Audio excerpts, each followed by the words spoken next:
Thank you very much. So as I conclude, we should know that the patriarch setting is not in our minds. We are a new generation. I told you we are 40 years and more above the patriarch. Whereas there are people still suffering. These are general we are facing. The other day I was speaking about circumcision. I need consent as a child to be circumcised. Shouldn't be a must. It's an equation of female genital mutilation. Need to make a choice. But I just grow up without some of my body parts. Okay, honorable members. Whereas some may urge that the government actually has no money, I counter that by advising the government to prioritize certain things over the other. If we actually address the socio-economic problems of accessibility, availability, quality, and discrimination to the roots, not on the talk of it, that the Constitution provides for them when it does not. Yes? Honorable, you're not, I'm the Lord in this house. Order, please take your seat. Take your seat, please. Mr. Speaker, Sergeant in Arms, take over. Mr. Speaker, please take your seat. Take your seat. We follow rules here. Thank you so much. Mr. Speaker, sir. Mr. Speaker, sir. Actually, they stated in point of order.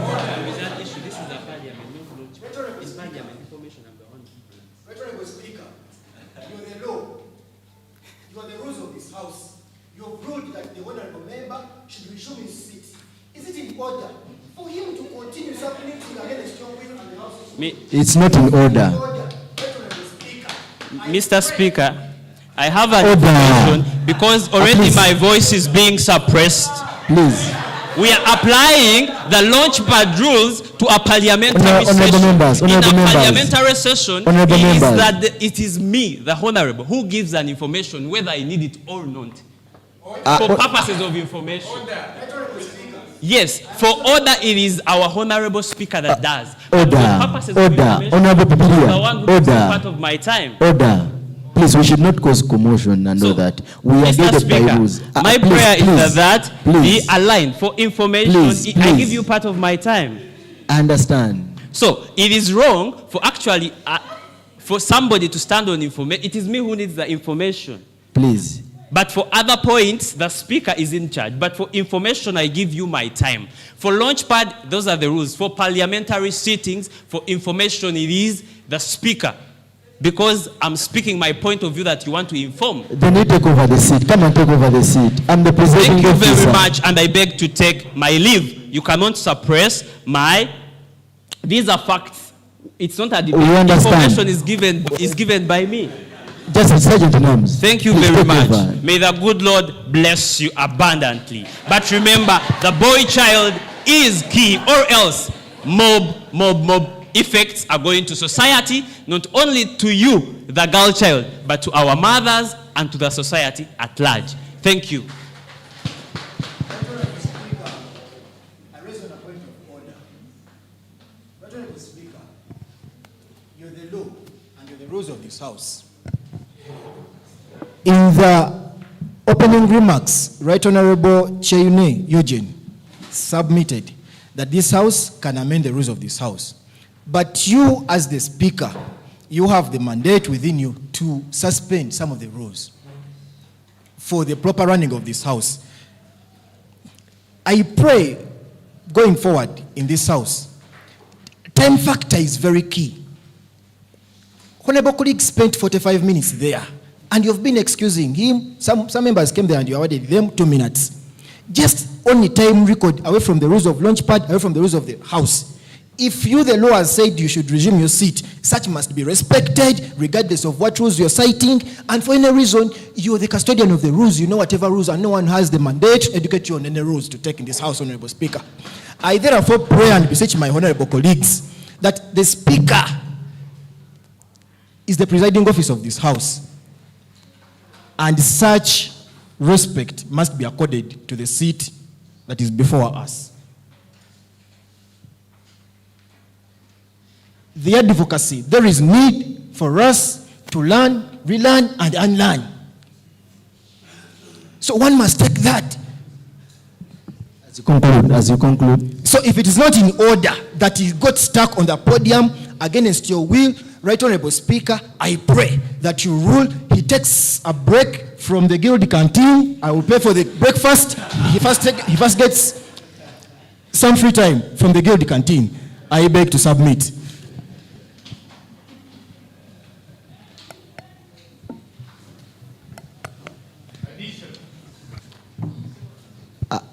One more, last one, please. In 1 second. My name is Bola Kech, and I would agree with the honorable member. It will set a precedent that you will be disrespected. So it will be right if you sent out honorable to go and rest. Thank you. May this House rule, those in support of suspension of our honorable member for 5 minutes. Those in support say aye, and those in contra say nay. The ayes have it. Sergeant in arms. That motion was not seconded, but I oblige. We shall add you more 10. Thank you very much. With that said, because of time, we shall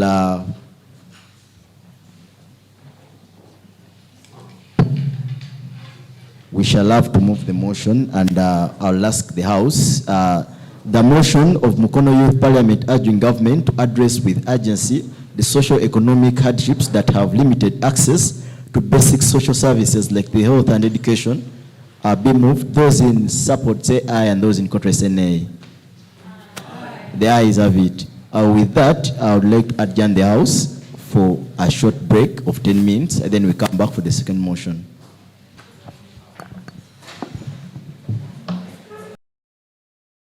Whenever issues of young people are not spoken out by young people themselves, they don't necessarily get audience.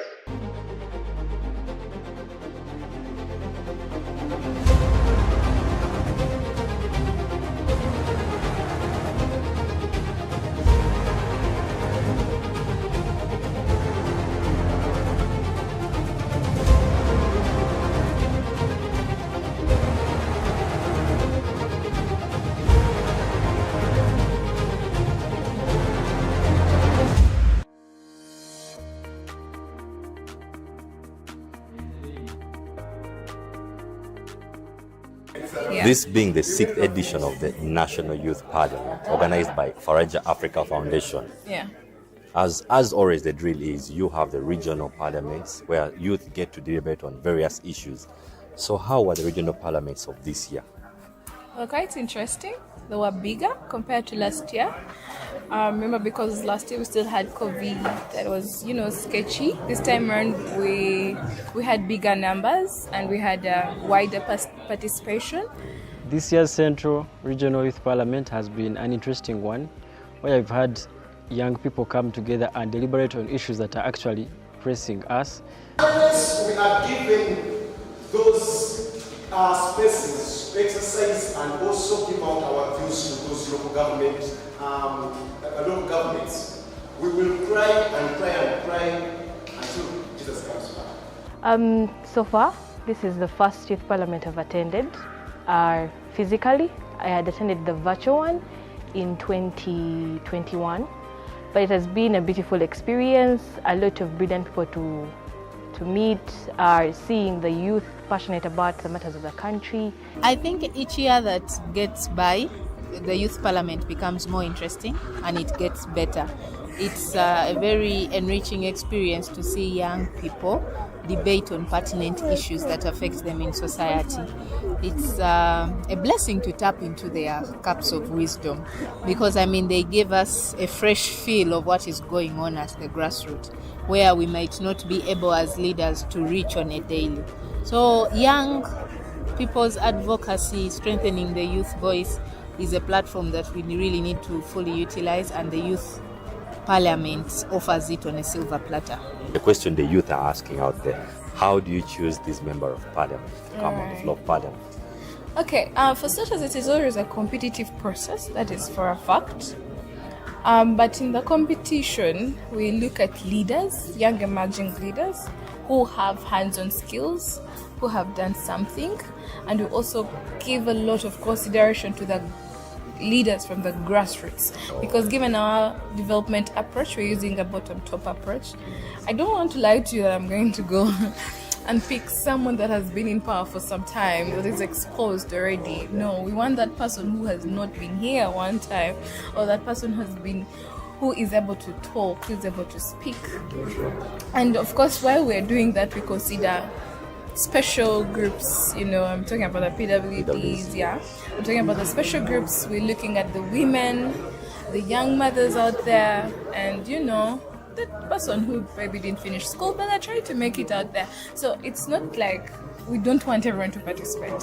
I also have to have regional balances. We want each and every region. I was so inspired by the sessions. When I was cheering, at some point I got lost in my head. I said, imagine this was the real parliament, because the people were really respectful.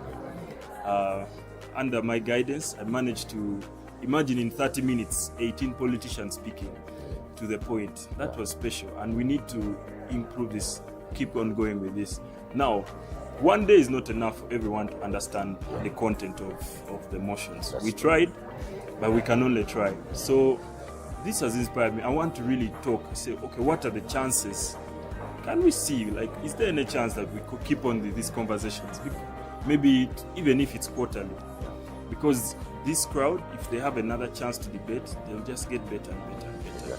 So the issues that were carried out from all these different regions were put together, and of course we use the whole problem analysis sort of method to come down to the motions that we've discussed today in the chambers. During the event, we had 3 motions, but one of the most outstanding motions that really that really touched me was the motion on cattle rustling in the eastern part of Achule sub-region and Karamoja.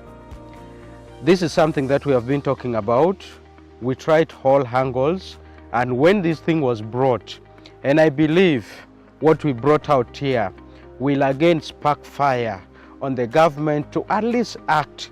Traders who have handed over their guns to the government, you will find that they have been promised that maybe we are going to give you these livestock and other things to do. Because what the Cajuns knows, most of them, they know about only cattle keeping. There should be an alternative of other things so that they don't go around and killing people, taking away the cattle. They should know that without keeping the cattle, we can also survive on our own. It is not only about the cattle raids that is taking place. As I speak right now, families are leaving their home as early as by 5 p.m. to go to seek for a refuge in one of the nearest places that they feel it's a bit safe. One of them being churches, institutions like schools, just that they can comfort themselves in. Because these cattle raiders are no longer only taking cattle, but they're also killing people. Well, the issue of climate change and then in relation to also agriculture for the young people, that one is very directly related to the young people, because climate change and agriculture eventually evolve into a reduction in the quality of life that the young people are living. And if young people cannot live a certain quality of life where they can have their basic needs and all that, it can set grounds for other challenges to rise, especially community-based challenges. We've had a discussion around land, and this has been a very big challenge, where we have people have been losing their land grabbers. We've had people owning miles and miles of land in this place because of the different bureaucracies that rotate around land, lease, non-lease. But we've actually come to discuss this as young people, because in the long run we are all affected. These are areas of settlement, these are areas of habitats where the young people are living and actually trying to earn a living. Having agriculture as our background, the young people here are actually doing a lot of agriculture on this land. Others are rearing cows and others are planting crops. So having the young people come to discuss on these issues that are affecting them, especially the land issue. The land is rotating around economically, socially, and in all ways the land is important to the young people and it is a resource to us. Then for service delivery, it was mostly on medical interns and boosting the education of the country. And then for National Youth Council, we were of the view that we as youth, the budget should be boosted since we see that in this financial year, it was decreased from 4 billion to 800 million. So many issues within the health sector. I would point out that the government should really invest in the preventive measures, especially when it comes to cancer. Cancer has been a very big problem for the country. Looking at the women who have the breast cancer being the highest in the country. So if we have preventive measures, we will not lose a lot of money having to borrow from World Bank and all these other countries.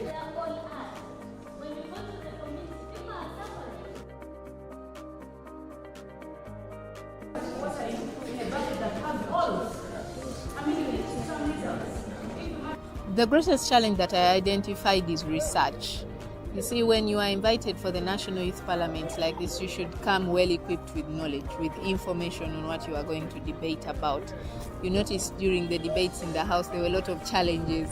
People were challenging each other on information, on falsehoods of speaking this and that. So it is very important that moving forward for the future, young people should always invest their time to research about the issues that they come to speak about. It only does not distinguish them as prominent leaders in the future, but it also substantiates debate better for policy shaping.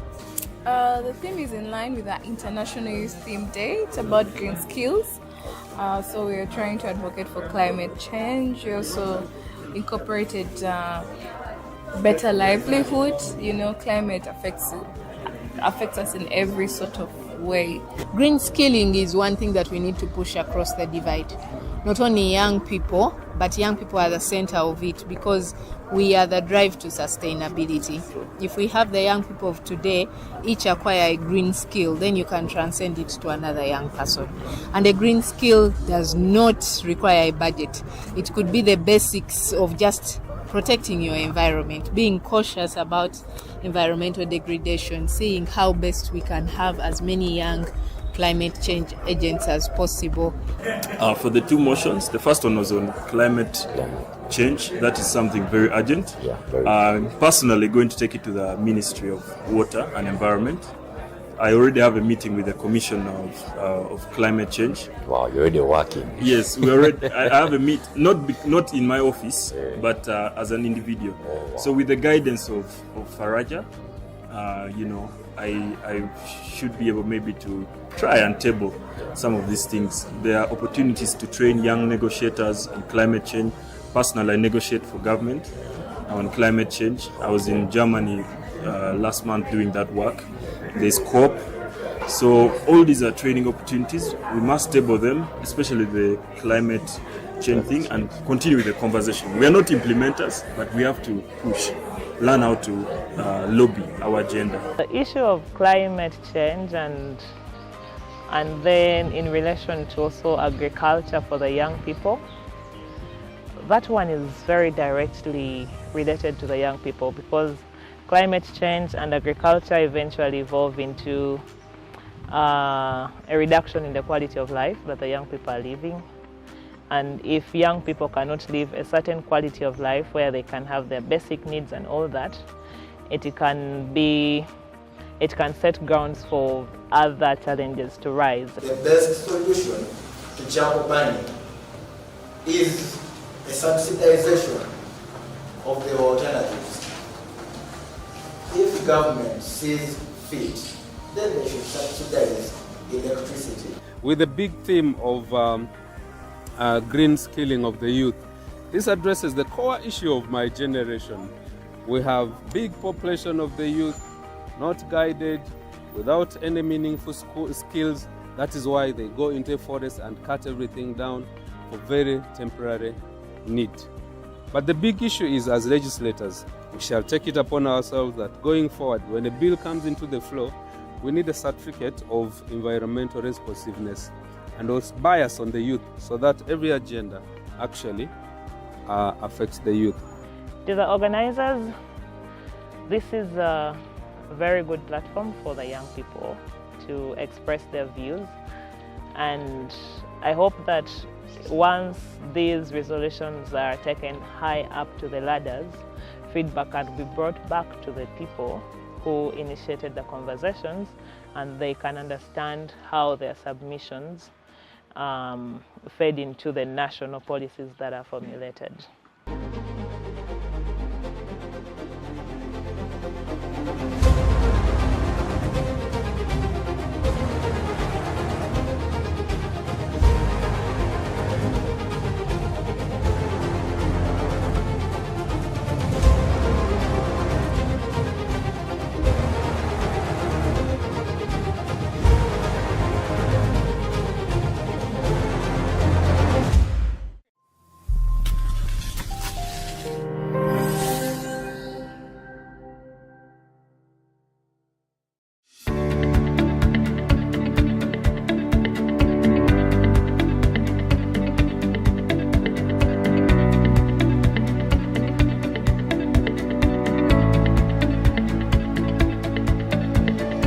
Hello, my name is Paul Peter Siniga from Tanzania.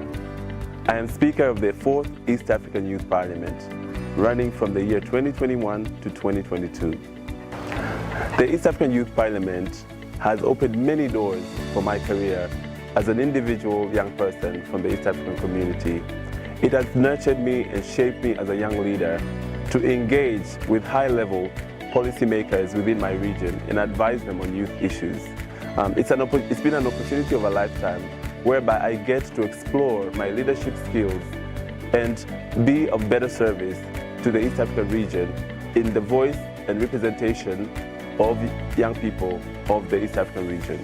During my parliament, we discussed a number of motions ranging from post-COVID resilience to universal health care, employment opportunities for young people, and so forth.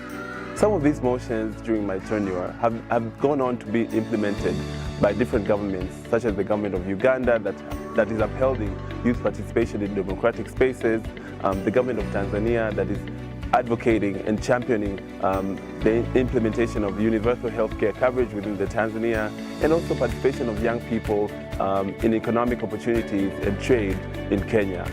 We've had audiences and engagements with civil society, government institutions, development partners and diplomatic corps, all in the essence of advising them about young people and youth affairs. One of the key highlights that I've managed to achieve from a local content in Tanzania was having an audience with our speaker, Dr. Tulia Ackson, where we advised her on a few issues that encompass young people within Tanzania. But also some of our members of parliament within the space have gone to be part of these high-level policy-making forums that have advised governments on youth issues. In terms of economic issues, the East African Youth Parliament has furthered the integration and interaction of young people within the East African community to spearhead movements and trade of young people within the East African community. Economically, East Africa as one region bears a vast opportunity, an array of opportunities for young people, be it trade, be it cultural expression, be it joint participation in different programs, be it in the development agenda. We've seen the economic opportunity the African community provides to young people. Therefore, it was our mission as members of the East African Youth Parliament to contribute highly and talk to our government leaders and policymakers to uphold their treaty of East African to contribute more to the development of young people. In the social space, the East African Youth Parliament has been a safe space for us as young leaders and activists to work together, to come together, unified, to address the challenges within our community. The East African Youth Parliament is a safe space for young people to come together and address the challenges of the regions, find solutions, but also be key players in the decision-making processes by engaging with high-level stakeholders from the East African governments. So as a young person, when you get a chance to be part of the East African Youth Parliament 2022-2023, do not take it lightly. Show us what you've got, your skills, your talent, your vision, your activism, your advocacy, and things that you believe in to make East Africa community better.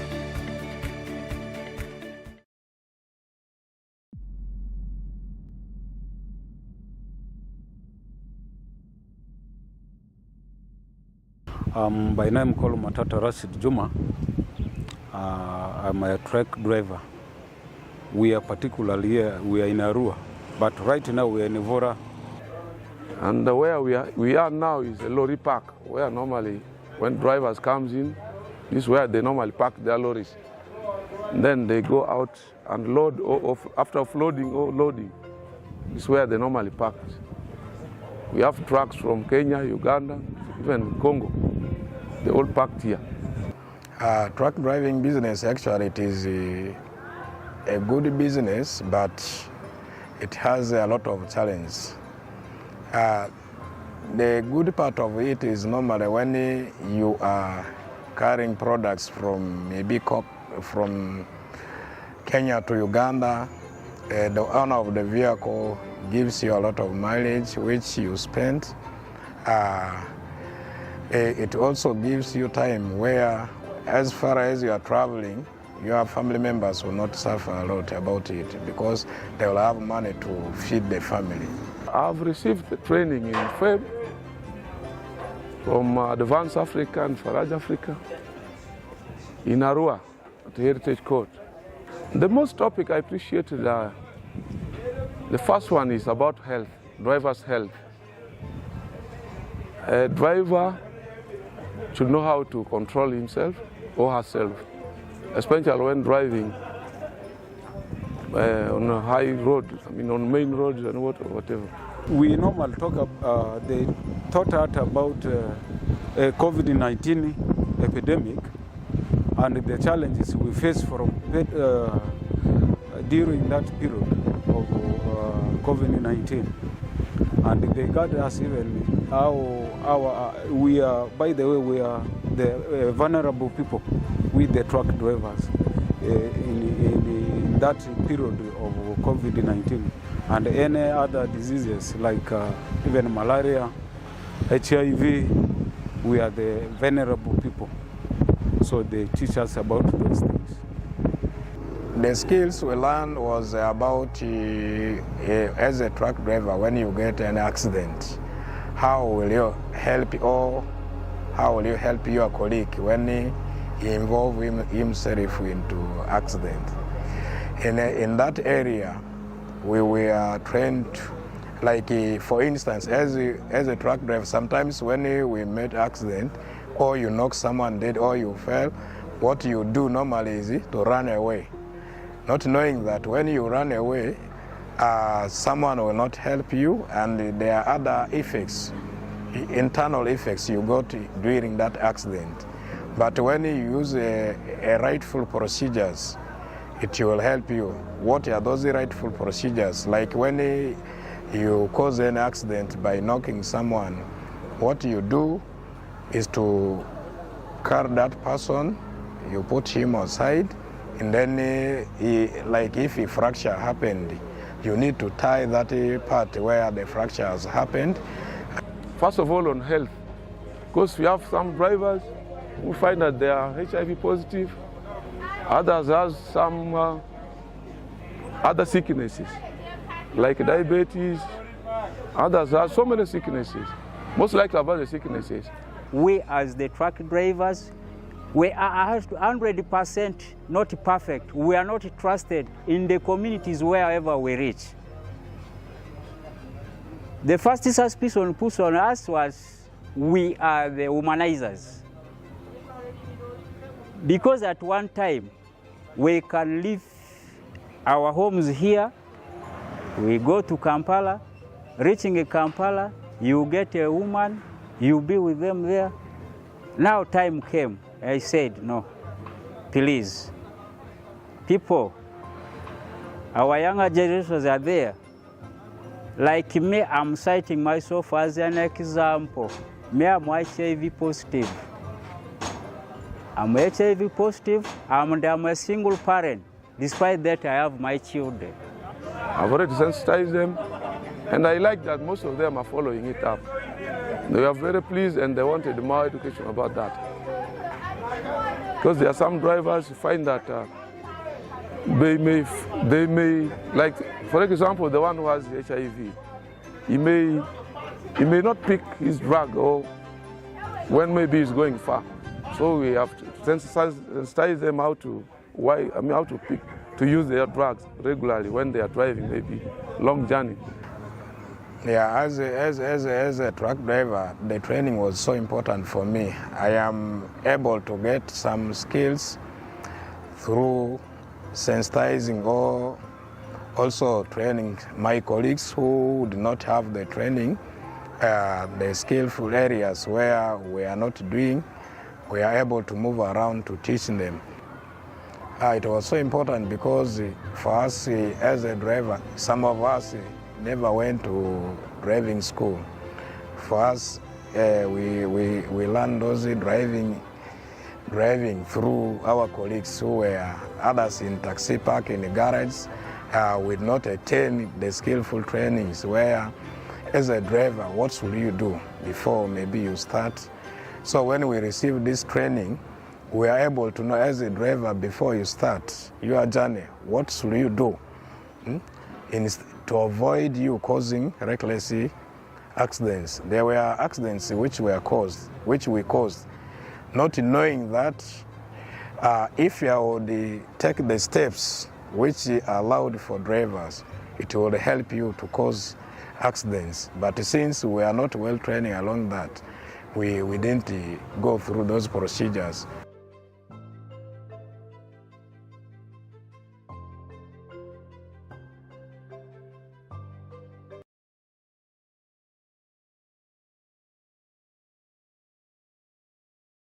Whenever issues of young people are not spoken out by young people themselves, they don't necessarily get audience.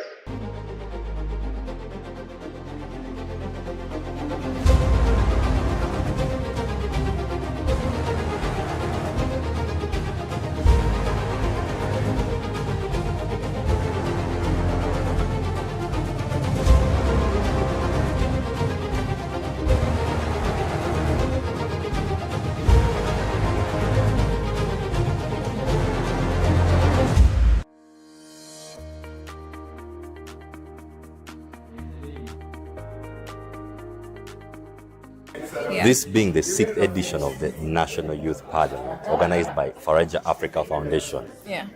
As always, the drill is you have the regional parliaments where youth get to debate on various issues. So how were the regional parliaments of this year? Well, quite interesting. They were bigger compared to last year. Remember, because last year we still had COVID, that was, sketchy. This time around, we had bigger numbers and we had wider participation. This year's Central Regional Youth Parliament has been an interesting one, where I've had young people come together and deliberate on issues that are actually pressing us. We are given those spaces to exercise and also give out our views to those local governments. We will try until Jesus comes back. So far, this is the first youth parliament I've attended. Physically, I had attended the virtual one in 2021, but it has been a beautiful experience. A lot of brilliant people to meet, seeing the youth passionate about the matters of the country. I think each year that gets by, the youth parliament becomes more interesting and it gets better. It's a very enriching experience to see young people debate on pertinent issues that affect them in society. It's a blessing to tap into their cups of wisdom because, they give us a fresh feel of what is going on at the grassroots, where we might not be able as leaders to reach on a daily. So young people's advocacy, strengthening the youth voice, is a platform that we really need to fully utilize, and the youth parliament offers it on a silver platter. The question the youth are asking out there, how do you choose this member of parliament to come on the floor of parliament? Okay, for starters, it is always a competitive process, that is for a fact. But in the competition, we look at leaders, young emerging leaders, who have hands-on skills, who have done something, and we also give a lot of consideration to the leaders from the grassroots, because given our development approach, we're using a bottom-top approach. I don't want to lie to you that I'm going to go and pick someone that has been in power for some time, that is exposed already. No, we want that person who has not been here one time, or that person who is able to talk, who is able to speak.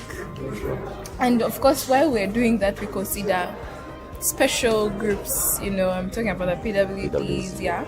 I'm talking about the special groups. We're looking at the women, the young mothers out there, and the person who maybe didn't finish school, but are trying to make it out there. So it's not like we don't want everyone to participate. I also have to have regional balances. We want each and every region. I was so inspired by the sessions. When I was cheering, at some point I got lost in my head. I said, imagine this was the real parliament, because the people were really respectful. Under my guidance, I managed to imagine in 30 minutes, 18 politicians speaking to the point. That was special, and we need to improve this, keep on going with this. Now, one day is not enough for everyone to understand the content of the motions. We tried, but we can only try. So this has inspired me. I want to really talk, say, okay, what are the chances? Can we see, is there any chance that we could keep on these conversations? Maybe even if it's quarterly. Because this crowd, if they have another chance to debate, they'll just get better and better and better. So the issues that were carried out from all these different regions were put together, and of course we use the whole problem analysis sort of method to come down to the motions that we've discussed today in the chambers. During the event, we had 3 motions. But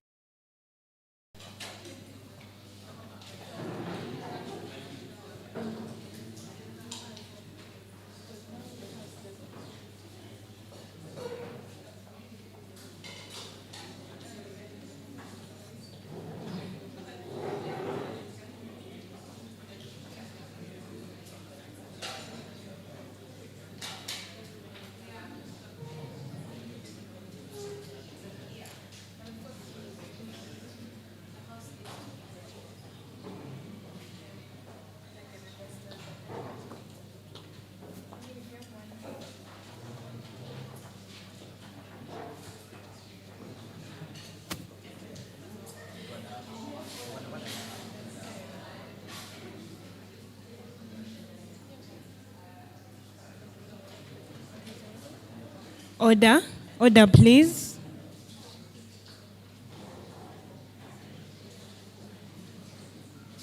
All rise for the speaker.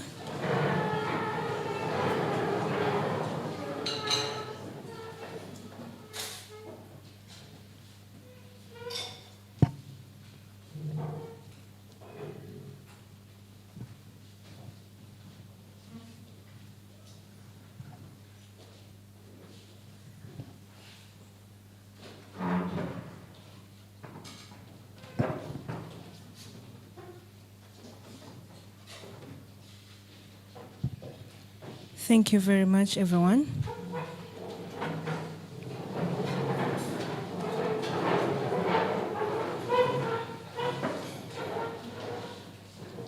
Please, let's maintain some order, and right about now, the Honorable Speaker. I welcome you all from that short break.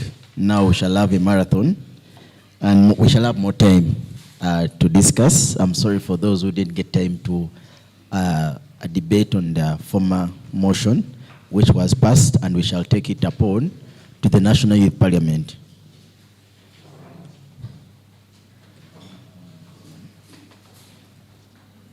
Our second motion is a motion for a resolution of the Youth Parliament urging the government to conduct civic education initiatives and programs, especially in the digital era, where there is a misunderstanding amongst young people on the use of digital platforms for freedom of expression.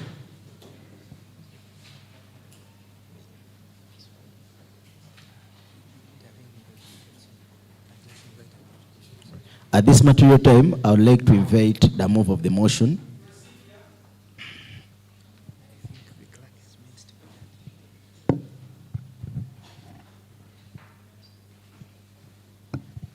Procedure.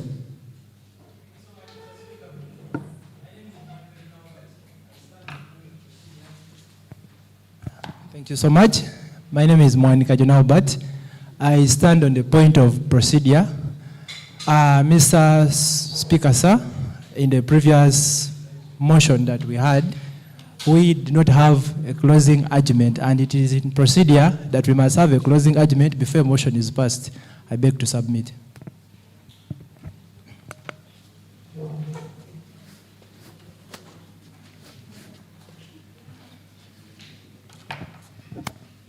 For that, under the rules granted to me, under the powers granted to me by the rules of procedure, we suspended that because of time. So please, honorable members, allow us to proceed on that note.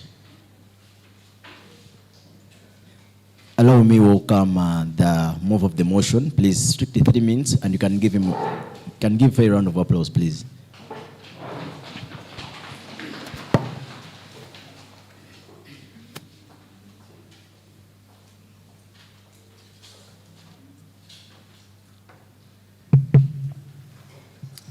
The Right Honorable Speaker, the sponsors and organizing team, fellow delegates, good morning to you all. What a privilege it is to have the opportunity to sit amongst young leaders, innovators, visionary and inspirational ladies and gentlemen like yourselves. A privilege which I probably would never have gotten if I had never received access to quality education. One which probably none of you here would ever have gotten if you hadn't been provided the chance to receive a good education. My name is Kalazani Nina Elsie. I am a Ugandan youth, of course, an advocate for SDG 4, that's quality education. I am a number of things, but above all, I am passionate about youth empowerment and education. A recent headline from the Daily Monitor on 6 July 2025 indicated that Uganda's state of education scored an F. Now, this was quite alarming for those who saw the newspaper headline. An F. That means we are doing quite poorly when it comes to the education sector. I wondered why. Not until I went and did my research, of course, and I came across the fact that only 6.97% of our national budget is what has been allocated to empower the young generation. Out of a 72 trillion Ugandan shillings budget, us, the young generation, are only allocated 5.04 trillion. Just imagine the future which is going to lead us, the young people. But we won't argue that Uganda does not have civic education initiatives. Well, these are initiatives that are formed to promote informed and engaged citizenship by fostering understanding of rights, responsibilities, etc. And usually these initiatives are formed by partnerships with the government, civil society organizations, as well as the United Nations. We do have the National Initiative for Civic Education, founded in 2020, that's NICE UG, and other projects by different CSOs like Uganda Women's Network, Foundation for Human Rights Initiative. So much as these initiatives are in play, what are they doing for the country? What have they done for the country? They're supposed to integrate technology in education, engage and empower the young people, and increase education access. But they're faced with issues like underfunding. Imagine a national budget which puts the stake of the young people at only 5 trillion. With that 5 trillion, we have to take every Ugandan child to school. With that same money, we have to make sure that we embrace the digital era in the education system. If I was to cross over to the second part of our motion to do with the digital platforms for freedom of speech and expression amongst the youth. We all know that this is the generation of AI. We're embracing digital era, we're embracing the digital era, we're embracing AI. But did we know that there is a huge digital divide in the Ugandan education sector? Only 25% of the secondary schools in Uganda have access to functional computer laboratories. This was from a report made by the National IT Survey back in 2022. Only 25%. So meaning if you are in your secondary school and you had access to a computer, you are lucky that you are among the 25%.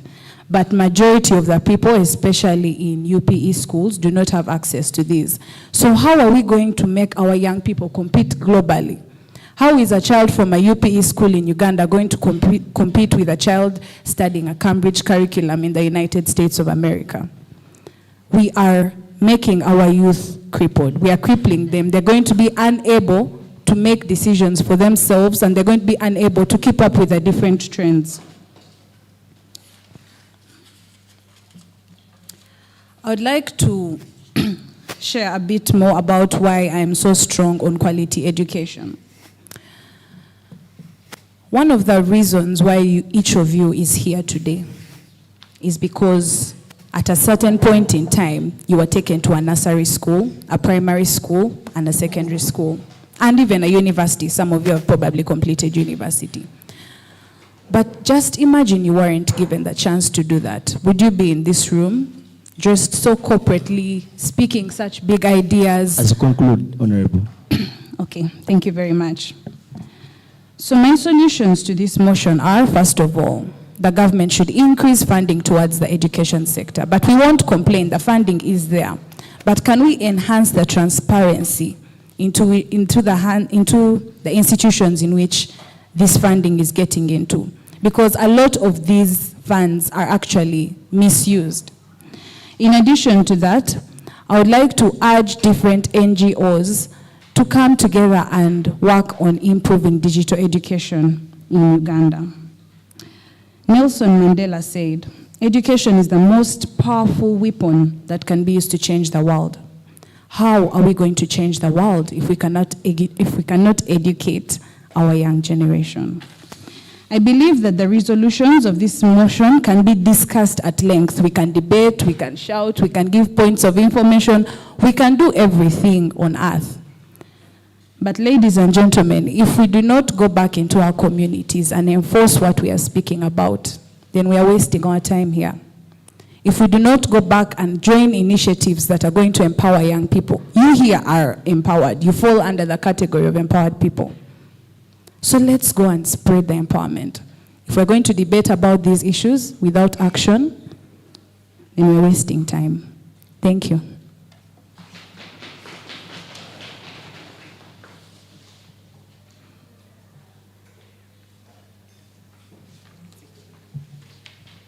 Thank you so much, Honorable. Let's have the seconder of this motion.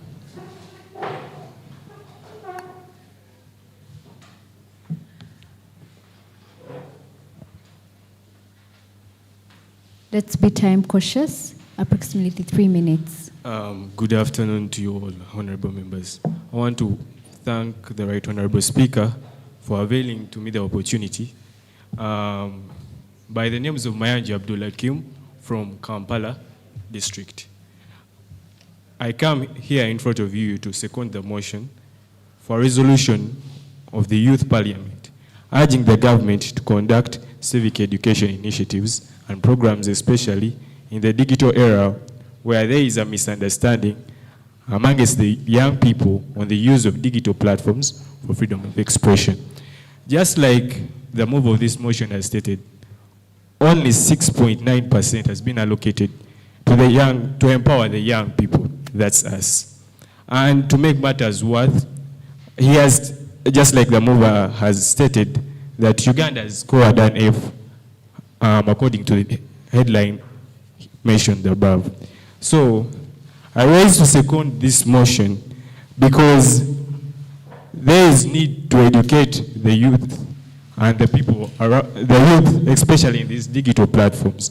According to the 2023 UNICEF contribution report, it clearly states that only 20% of the youth that use the internet have experienced sexual abuse. Now these are effects of these youth not being educated, not being informed, giving a role of a pilot to someone who was not trained to be a pilot. So now, if we can train the doctors to become doctors, why aren't we educating these young people on how to navigate these on how to navigate the digital spaces or platforms. Indulging into the civic education, most especially the funding. According to the Civic Education Report of 2021, according to the Civic Education Funding Report of 2020-2021, it clearly shows the underfunding from the trend that is described. From year 2016-17, only 1.8 billion was allocated to the Judicial Commission for Civic Education. Year 2017-18, only 1.5 billion was allocated for civic education. Up to the trend goes up until 2020-2021, where only 1.8 billion was allocated for civic education. This clearly shows how the government is not prioritizing the civic education. From recalling the words of the move of the motion, where she quoted the words of Nelson Mandela, education is the most powerful weapon you can use to change the world. I believe, fellow honorables, today, by adopting this motion, we can change the world and we can change the digital environment we do interact with. I submit. Thank you so much.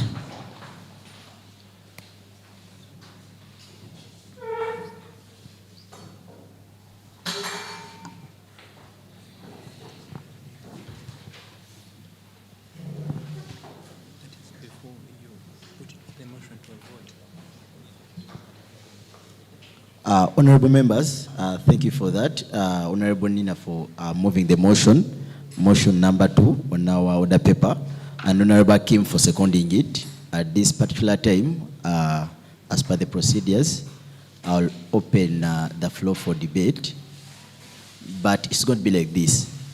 This time round, no commotion. One, come and give us a story of you and us. What do I mean? Give us the why is it so urgent for us to have this motion be taken further. Secondly, let's respect other delegates. We are all equal in this house. No one is more equal than others, just like in the animal farm, meaning that we are all equal in this house. So, as I told you earlier, don't think from here. Think from there and write something and then tell the house, because you are noting down everything. So for that, I'll have people to debate in support and then those in against. So the house is open for debate, and secondly, all points are allowed in this. Maybe the sergeant at arms will have a microphone because of time. We should be moving around in case someone has a point of information. Like that. So the first person to debate on the motion, Honorable Emmanuel. Gender sensitivity. Please, the ladies here, you all look beautiful. Come and submit beautiful ideas here. Thank you.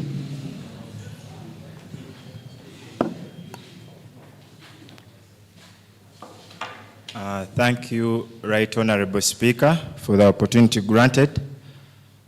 Dear August House, my name is Chuana Emmanuel Maiga. I come from Mukono district. As our motion goes, a motion for a resolution of the Youth Parliament urging the government to conduct civic education initiatives and programs, especially in the digital era, where there is a misunderstanding amongst young people on the use of digital platforms for freedom of expression. With the aid of the 1995 Constitution of the Republic of Uganda, under Chapter 4, Article 29, that gives protection of freedom of conscience, expression, movement, religion, assembly, and association to the citizens of this country. Many citizens of our country have failed to actually understand the difference between freedom of expression and hate speech and misinformation. I would like to inform the August House that with the total population of our youths in this country, the total is over 75% on the total population. 74.3% of our youths are at risk of social media addiction. meaning they spend much more of their time on social media. You get? Now, in most cases, when we are talking about the things, and as these motions are being brought on board, it looks like the government should conduct civic education initiatives that have never existed before, which is a total no. Why? We have different organizations that have been running these civic education initiatives and programs. And I would like to thank and appreciate our Right Honorable Speaker, Honorable Kakoza Deli, because he's a good advocate of civic education in different spaces, more so on X. Yes, I've been following his programs. Now, most of the programs that we've been attending, you'd see that many of our local organizations that are trying so hard to push for these initiatives are struggling because they lack support from the government of Uganda. I can give you some of the examples of these organizations that are running civic education initiatives in our country. We have the Netherlands Initiative for Multi-Party Democracy, NIMD, that has just conducted a recent graduation from Makerere University.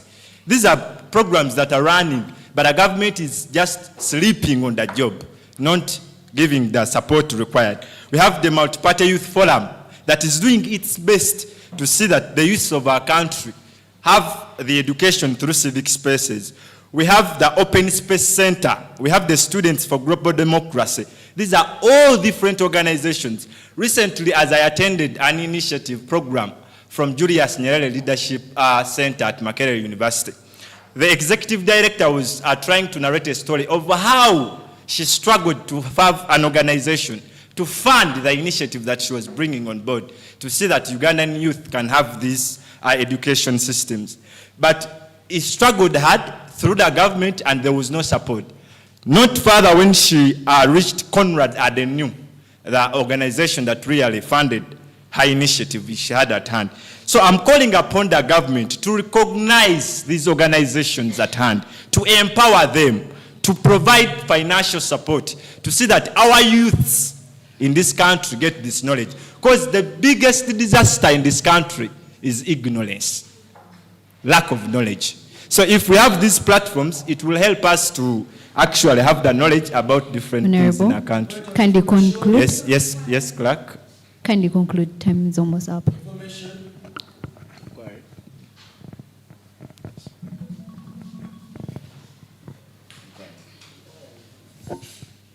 Honorable Nina, in just 10 seconds. Okay, thank you so much, Honorable. Thank you so much, Speaker. Thank you so much, Honorable, for presenting. I just wanted to inquire, the delegate is speaking about government increasing the funding towards these civic education initiatives, right? Yeah. But the government on its own, we have, as a country, we have a public debt of over 106 trillion Ugandan shillings. So how are we going, how do you suggest the government should fund these initiatives while at the same time grappling this public debt? Thank you, Thank you, Honorable, for the inquiry. Right Honorable Speaker, I'd like to answer my Honorable colleague by saying the government of Uganda has the best policies in the country. As I was studying, I am a student of Labour College studying labor laws and workers' rights. When you read through the Constitution, you find very, very insightful information, very nice articles running through. But is it what is in reality? That is the question. So as you're saying that the government has a budget for these civic spaces, right? But are these respective departments that have to run and see that we fund these organizations that are running these civic education spaces, are they doing what they actually have to do? So my call for the government is to see that we enforce, we inspect, we make a follow-up of these programs to see that at least what we are fighting for, what we are speaking of now, can be actually be reached on. Number two, as I conclude, as I'm summing up, I call upon the government to have open-ended programs that we have different programs, civic education programs, also the government is running, but you find that they have limited numbers. the people who access these programs are limited to a given number. I can give you an example. I want to thank Madam Hannah. She also attended, like our clerk, the Middle East and Africa Digital Transformation Summit, which happened on 25th June at Serena Hotel. But few Ugandans actually accessed this program. Very important, very insightful. Me, I attended, I got an opportunity. But you would see if we had at least a bigger number of representation in such platforms, maybe our country would be better. But few people have access to these programs. As I conclude, I turn around with my last submission. I call upon the government to integrate digital literacy into civic education curriculums.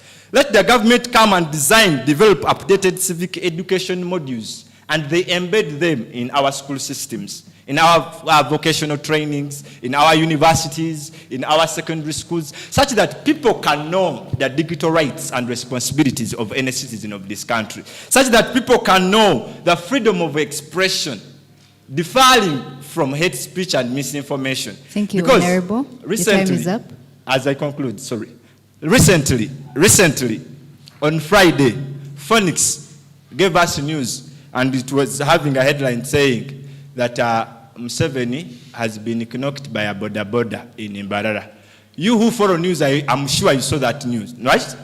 After that, many of our youths began getting, they got interested into the topic. They thought maybe the man has died. That wasn't the point. On Saturday, the next day, they saw another news saying NRM Secretariat has nominated President Yoweri Kaguta Museveni as its chairperson and the flag bearer of the Republic of Uganda. That is the confusion we have in the digital era. I beg to submit. Thank you so much. Thank you, Honorable. Speaker. Thank you so much. I will give a chance to Honorable.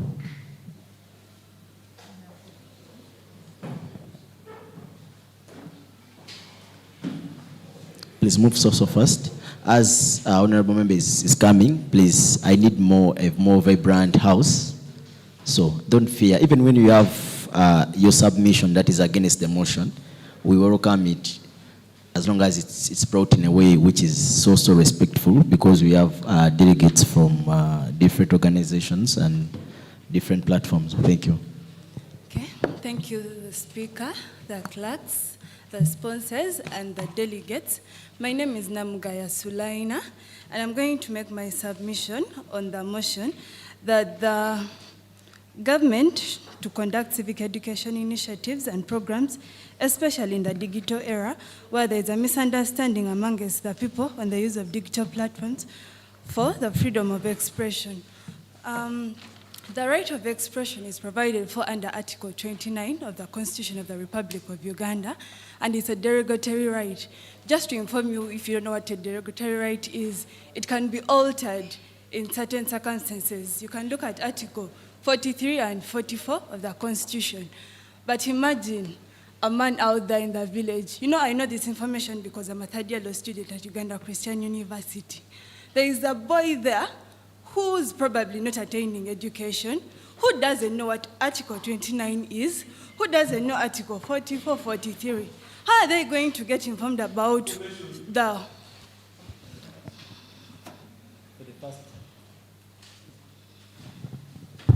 For the first minute, the speaker is protected to first give his submission. Then the last 2 minutes, you can come in and give your information. Thank you, Speaker. So how are they going to attain knowledge that the right of expression is not a must? Like sometimes it can be altered. This is through civic education. Civic education tells citizens of the country on their rights, their responsibilities. And you know, but the government funding this, I had someone ask, how will the government with a lot of debt fund such a thing? I am Namugaya Sulaina. I'm a third-year law student. I know about the freedom of expression. How about the government coming and saying we need like 10 people from the law school to just go out there in the villages and inform people about the right of education? How expensive is that? The government is funding so many unnecessary things, and you think civic education is something like what? Too expensive? There are so many things the government is putting in money, and they're not as big. We are seeing youths go into detention because of such things that they will be informed of. There is this youth, Ibrahim Musana. If you go on TikTok too much, you will know Pressure 256 from, it's either last year or 2023. That man came out with a hate speech against the Buganda kingdom. And if there is any good Muganda here, you know Baganda, they bow to their what? To their tribe. Some people are like, how do you come and say you're the right king of Uganda? How do you come and say this? And for him, he felt like he's expressing himself. It's his phone, it is his data. Imagine so many youths out there, because they can afford 500 MBs daily. They don't know about Article 29. They don't know about Article 43 or 44. How are they going to learn about these things? Of course, through civic education. Honorable member, point of information.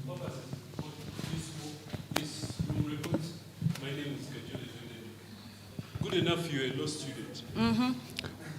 The principle of the Latin maxim of ignorantia juris non excusat simply explains that the ignorance of the law is not an excuse. So you can't tell me that because I'm doing something that I may presume not to know the law. The fact that I'm doing something within that prescribed time, that means I'm able to know the consequences of that something. Okay. Much obliged. Thank you. Just to answer you, we are here as the Youth Parliament speaking for the people. We are not speaking for the educated and the literate like As you conclude, Honorable. No one knows about that. Thank you. Who? Yes? Kindly conclude. Yes. No one knows about the Latin maxim. And you know how you can teach them about it? Through civic education.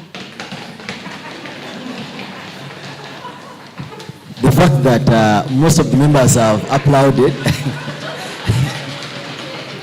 it seems that most of us here don't know the maxim. Actually, please, you can withdraw that. Your presumption that we all know that. Right, Honorable Speaker, I beg to withdraw. Thank you very much. Thank you so much. Yes, Honorable Member.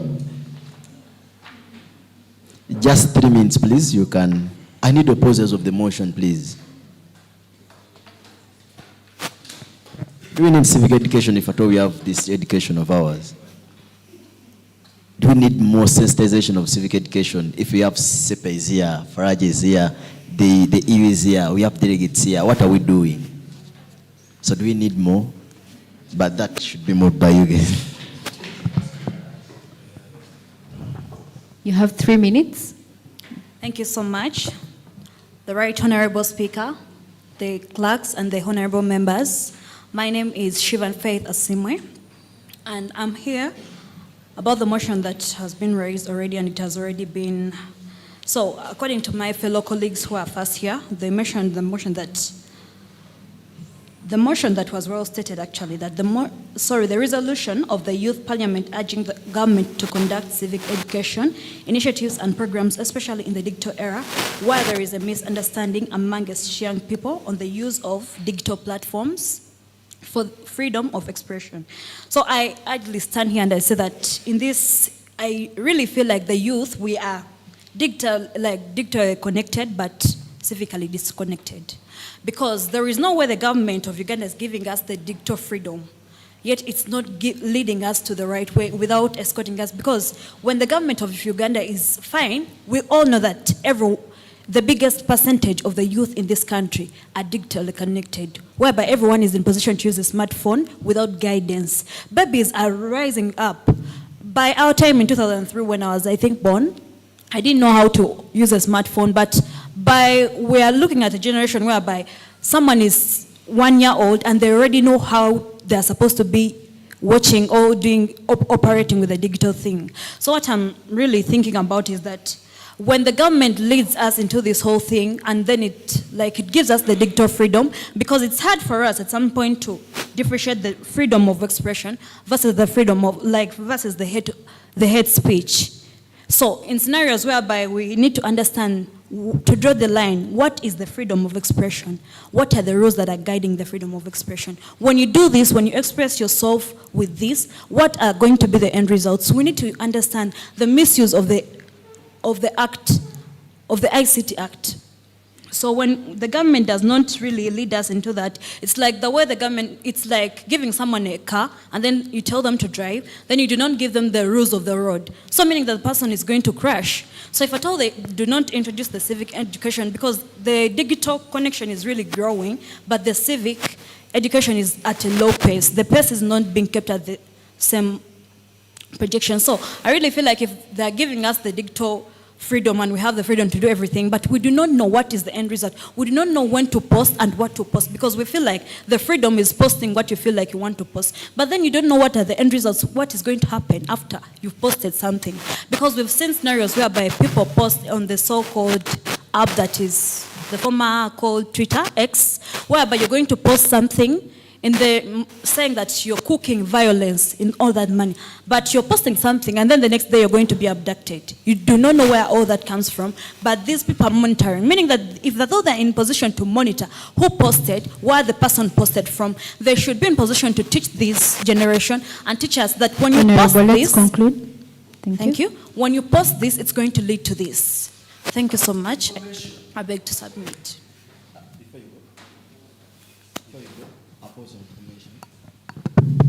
Appoint in just 1 minute, please. Honorable notes of a very important factor, government and the citizens. The former speakers noted of government funding, government enforcing, and doing that. I think, in my perspective, we're loading government with a hurtling task of funding, and that's so. Government is the perpetrator of these atrocities that the youth on X, Facebook, TikTok are talking about. Those digital platforms have become the only safer way through which they can talk about this, because you can no longer gather at City Square and talk about the abduction of your Sechitoreko Machete. You cannot demand Chivarama. You cannot demand Kanata, who was abducted in 2020 and to date has not been. So we can only speak about them when you're on X and everywhere. So government cannot enforce and they cannot fund. The only way government can have a spirit of enforcing that is through them stopping the atrocities they are committing against the citizens, the abductions, the torture, the taking people under basements and teach them Runyankole. If those don't stop, these conversations are going to continue on Twitter, Facebook, and everywhere. And so government is not going to have any will to enforce digital migration, and that's so within the citizenry. I beg to submit. Thank you. May I add on something, please? Just one minute. Thank you so much. My dear fellow, on that I would love to also inform you, if at all I'm allowed to inform you, that about the same thing that you're talking about, TikTok and everything, you're much aware that even when I open your phone right now, I cannot fail to find those social media platforms, right? So meaning that we, the youth and the generation, we have to accept the mere fact that we are going to be open to these applications. But the question is, because when the government is trying to communicate, it's going to use channels like UBC. Who is going to watch UBC? I can count the number of people who watch UBC here, but I cannot count the number of people who open TikTok every time, because I even know that while we're in this session, there's some people who are on that TikTok. So meaning that even though the government is going to do that, it has to go through these youth-friendly programs to again stop what they are supposed, or teach us what we are supposed to do, because we have to bear it. You cannot refuse me from opening my TikTok, and you're not going to refuse me to post what I want. Thank you so much. But I need to be guided on what is the implication. If I post something that is against the government, what's going to happen to my life after there? Because that's the problem. We can't draw the line that is between the expression of freedom and the hate speech. Thank you so much. I beg to submit. Thank you so much. Honorable Monica John Albert can come and submit. Just 3 minutes, please. I need someone who can oppose the motion. You. After Monica John Albert, she will come in. Honorable next to Slaina, Honorable Slaina. I love the fact that the ladies are coming up more than men, and that hurts Bibiriwa. Thank you so much. Thank you so much, Honorable Speaker. My name is Monica John Albert, an advocate for change and an activist at the same time. I'm here to submit on the motion for resolution of the Youth Parliament urging the government to conduct civic education initiatives and programs, especially in the digital era, where there is a misunderstanding among us young people on the use of digital platforms for freedom of expression.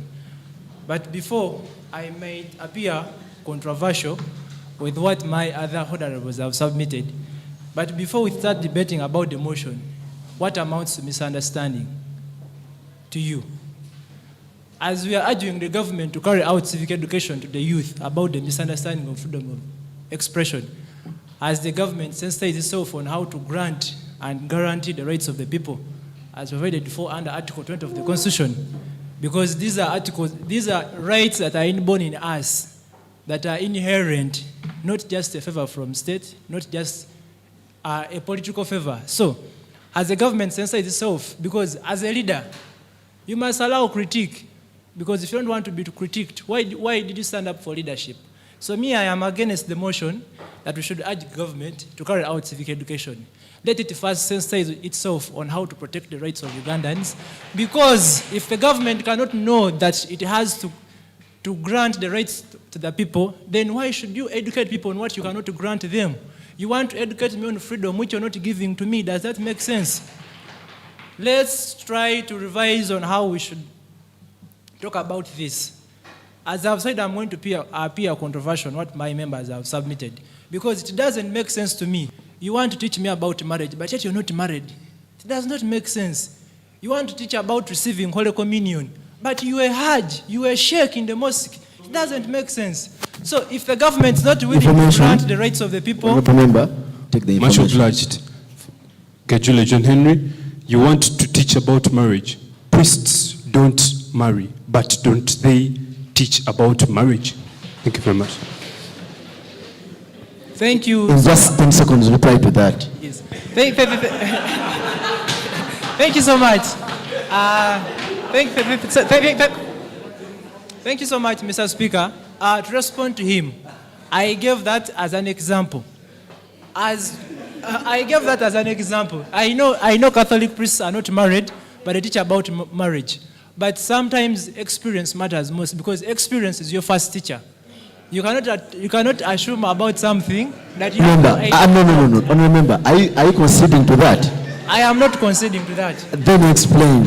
Why shouldn't the government carry out civic education? Because you are alleging that the government is not giving people their freedom, but then they are educating them on how to use their freedoms.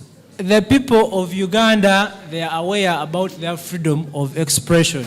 And most of these youth you're seeing in the Entebbe Magistrates Court, it is because they are critiquing the government that you are knowing the person of the president and the CDF. Are we not supposed to critique the CDF and the president? If you're doing something wrong, why shouldn't we critique you? Why are you abducting people? If you've abducted Eddie Mutwe, why shouldn't we talk about it? So, as we are looking at the government sensitizing the youth about the freedom of expression, they should also allow the critiques from the people. Because if you cannot allow critiques, then not become a leader. As simple as that. Thank you so much, Mr. Thank you. One more last one, honorable member. In just 2 minutes, please, because we're running out of time.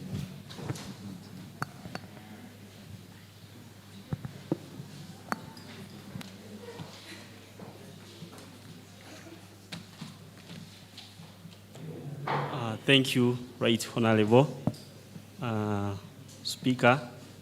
In your virgin seat, I celebrate you.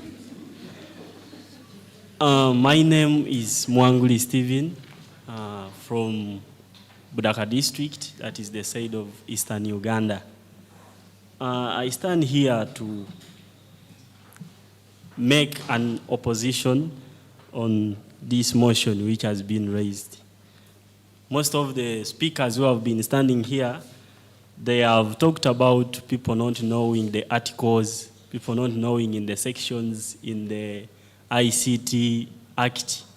But the fact is, I stand to say that we have a right to all these documents, but we, the youth, we are dormant of knowing these sections, what they say. The Constitution is very free. If you go to any stationery to buy a Constitution, no one can refuse to sell it to you. But because you want to express yourselves in the way you think, you leave to buy a Constitution and you buy other things which you wish. You have smartphones, you hold smartphones, you own smartphones.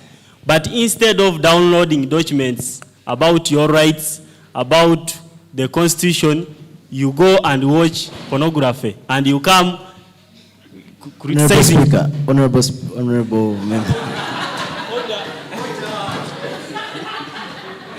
Honorable member, the issue is,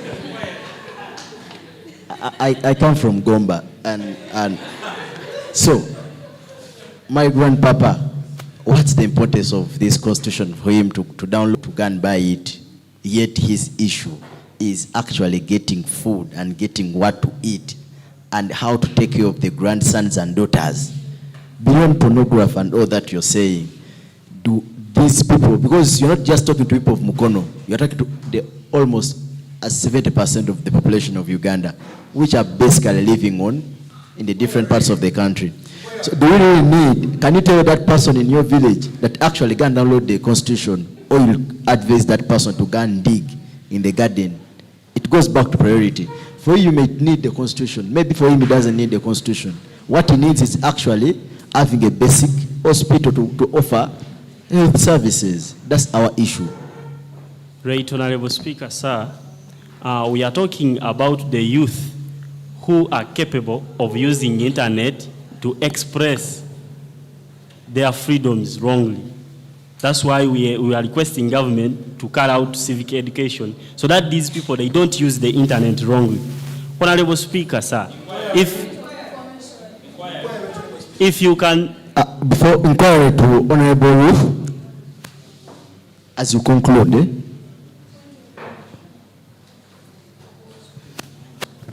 Thank you so much, Mr. Speaker. For purposes of record, my name is Ruth Chizige, and I'm a delegate to this house. So my inquiry is, you're talking about reading the Constitution in order for people to know how to express themselves in the right way. Now, on the other hand, we have supporters of the opposition who call out the government, and they are arrested apparently for not expressing their freedom of speech in a right way. And then on the other hand, we have the commander of the defense forces of this country who is in charge of protecting us and our property, threatening people's lives, promising to hang people, promising to cut off people's noses. And nothing has happened to him. So what amounts to using your freedom in a right way? Please rebut in 5 seconds and we move. Yeah, thank you very much, Honorable. On that issue, now you have to look at, now that's why it was said that this CDF, because the way you have narrated, it goes to the CDF. According to the law, he must be put under the law and is determined under the law. What he did, they were determining that it is not okay.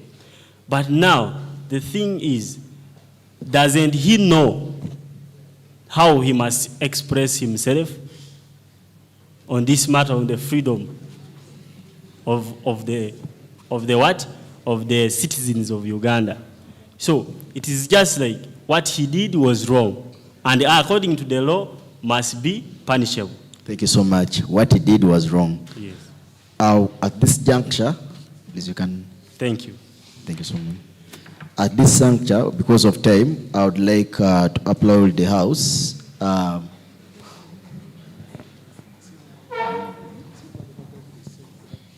Our resolution of the Youth Parliament urging the government to conduct civic education initiatives and programs, especially in the digital era, where there is a misunderstanding amongst young people on the use of digital platforms for freedom of expression. We are going to pass this, so those in support say aye, and those in contra say nay.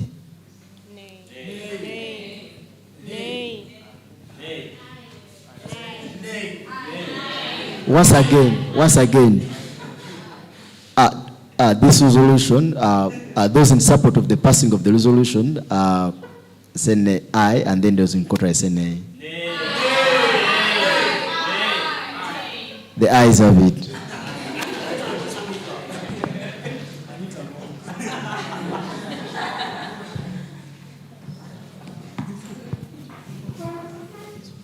order in the House, please. Thank you very much, the Right Honourable Speaker.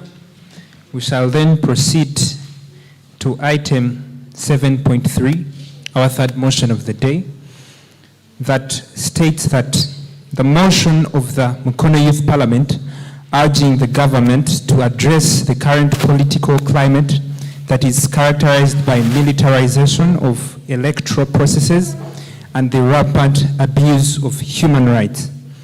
I therefore call upon the mover of the motion to take up the floor and present to us the motion.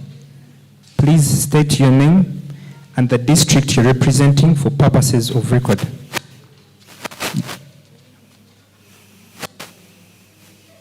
The Speaker has kindly requested you to use 2 minutes to make your presentation. Thank you so much, Mr. Speaker. May you sit right. But before I start deliberating on the point, I would request the Speaker to grant me more minutes. At least add me more 2 minutes to make it 4. Because this motion is very pertinent, because we are going into an electoral process, we are going to an electoral period, and we must address it fully.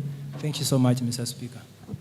Before you continue, I know to me it's quite a sensitive topic, so let's lower our emotions. And I know, as the youth, when it talks to politics, you are accorded 2.5 minutes, and respect them. Thank you so much, Mr. Speaker. I stand here to move the motion of the Mukono Youth Parliament urging the government to address the current political climate that is characterized by militarization of electoral processes and the rampant abuse of human rights. I will begin with a quote of the former US President, that's Abraham Lincoln, where he said that ballots are the rightful and peaceful successors of bullets, and that when ballots have failed and constitutionally decided, there can be no successful appeal back to bullets. That there can be no successful appeal except ballots themselves at succeeding elections. This motion calls for the demilitarization of elections, respect for human rights, and accountability for those who perpetrate violence and intimidation. It reflects a broader anxiety about the erosion of democratic norms and institutions in Uganda.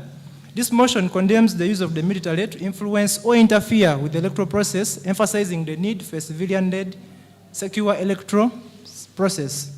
The involvement of the military in electoral processes, which undermines the democratic principles, and the reports of human rights violations calling for accountability and protection.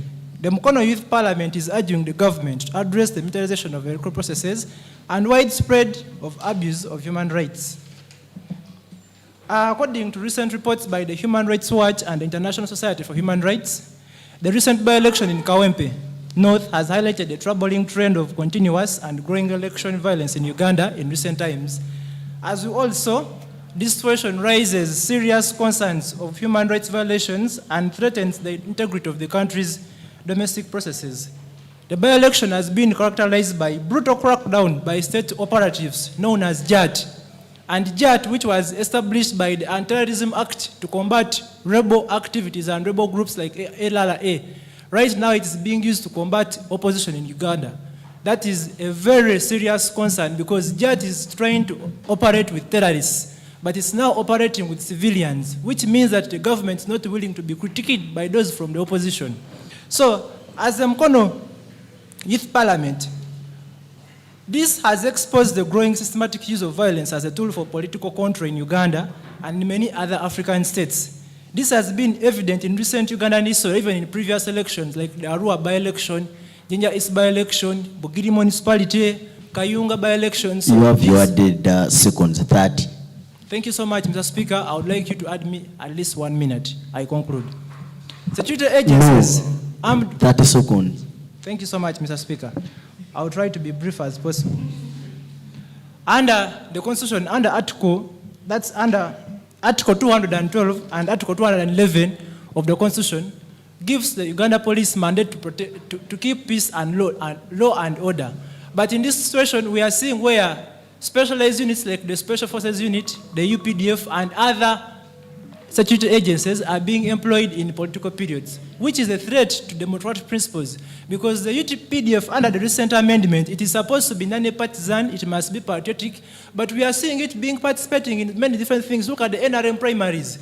Look at in Zimbabwe, people are using the army to achieve their political goals. So as government should consider on its international obligations that it made. The Ugandan government is a party to the International Covenant on Civil and Political Rights, to which we must subscribe and we must protect our internal obligations that we pledge to other countries. But if at all we cannot fulfill these obligations, then we shall be violating Article 25 of that charter.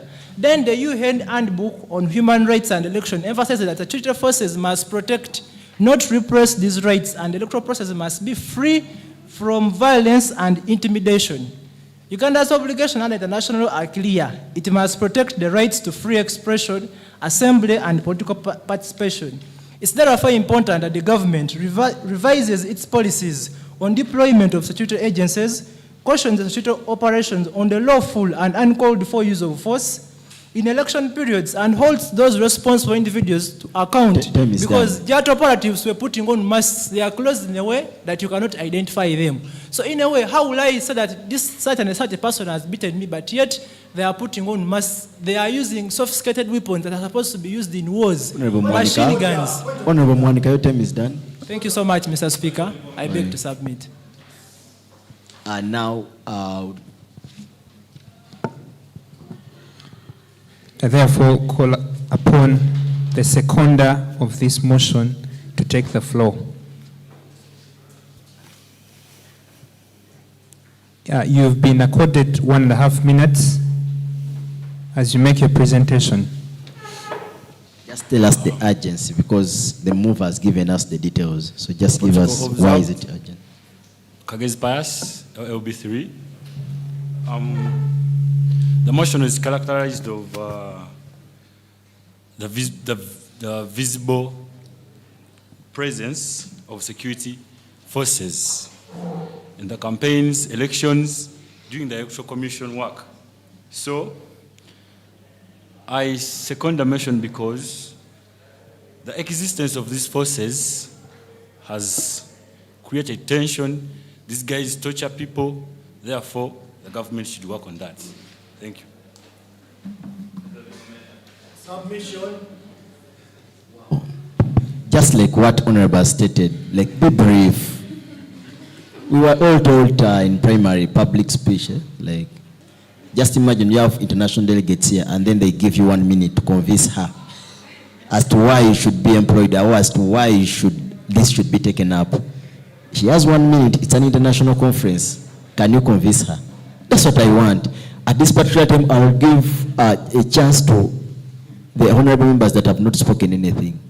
Honorable Mukono, your first word.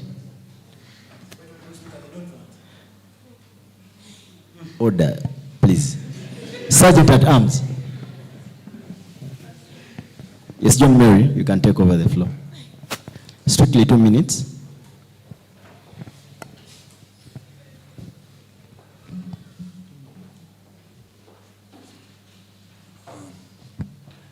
Thank you very much. I will respect the protocol that has already been established. I go by the name of John Mary Kaira. I'm here on the pertinent issue of motion 7.3. I'm submitting on this issue not from maybe an outside point of view, but I'm a participant in these youth elections, in the ongoing youth elections. Actually, today morning we had an election, elections for parish ward. So,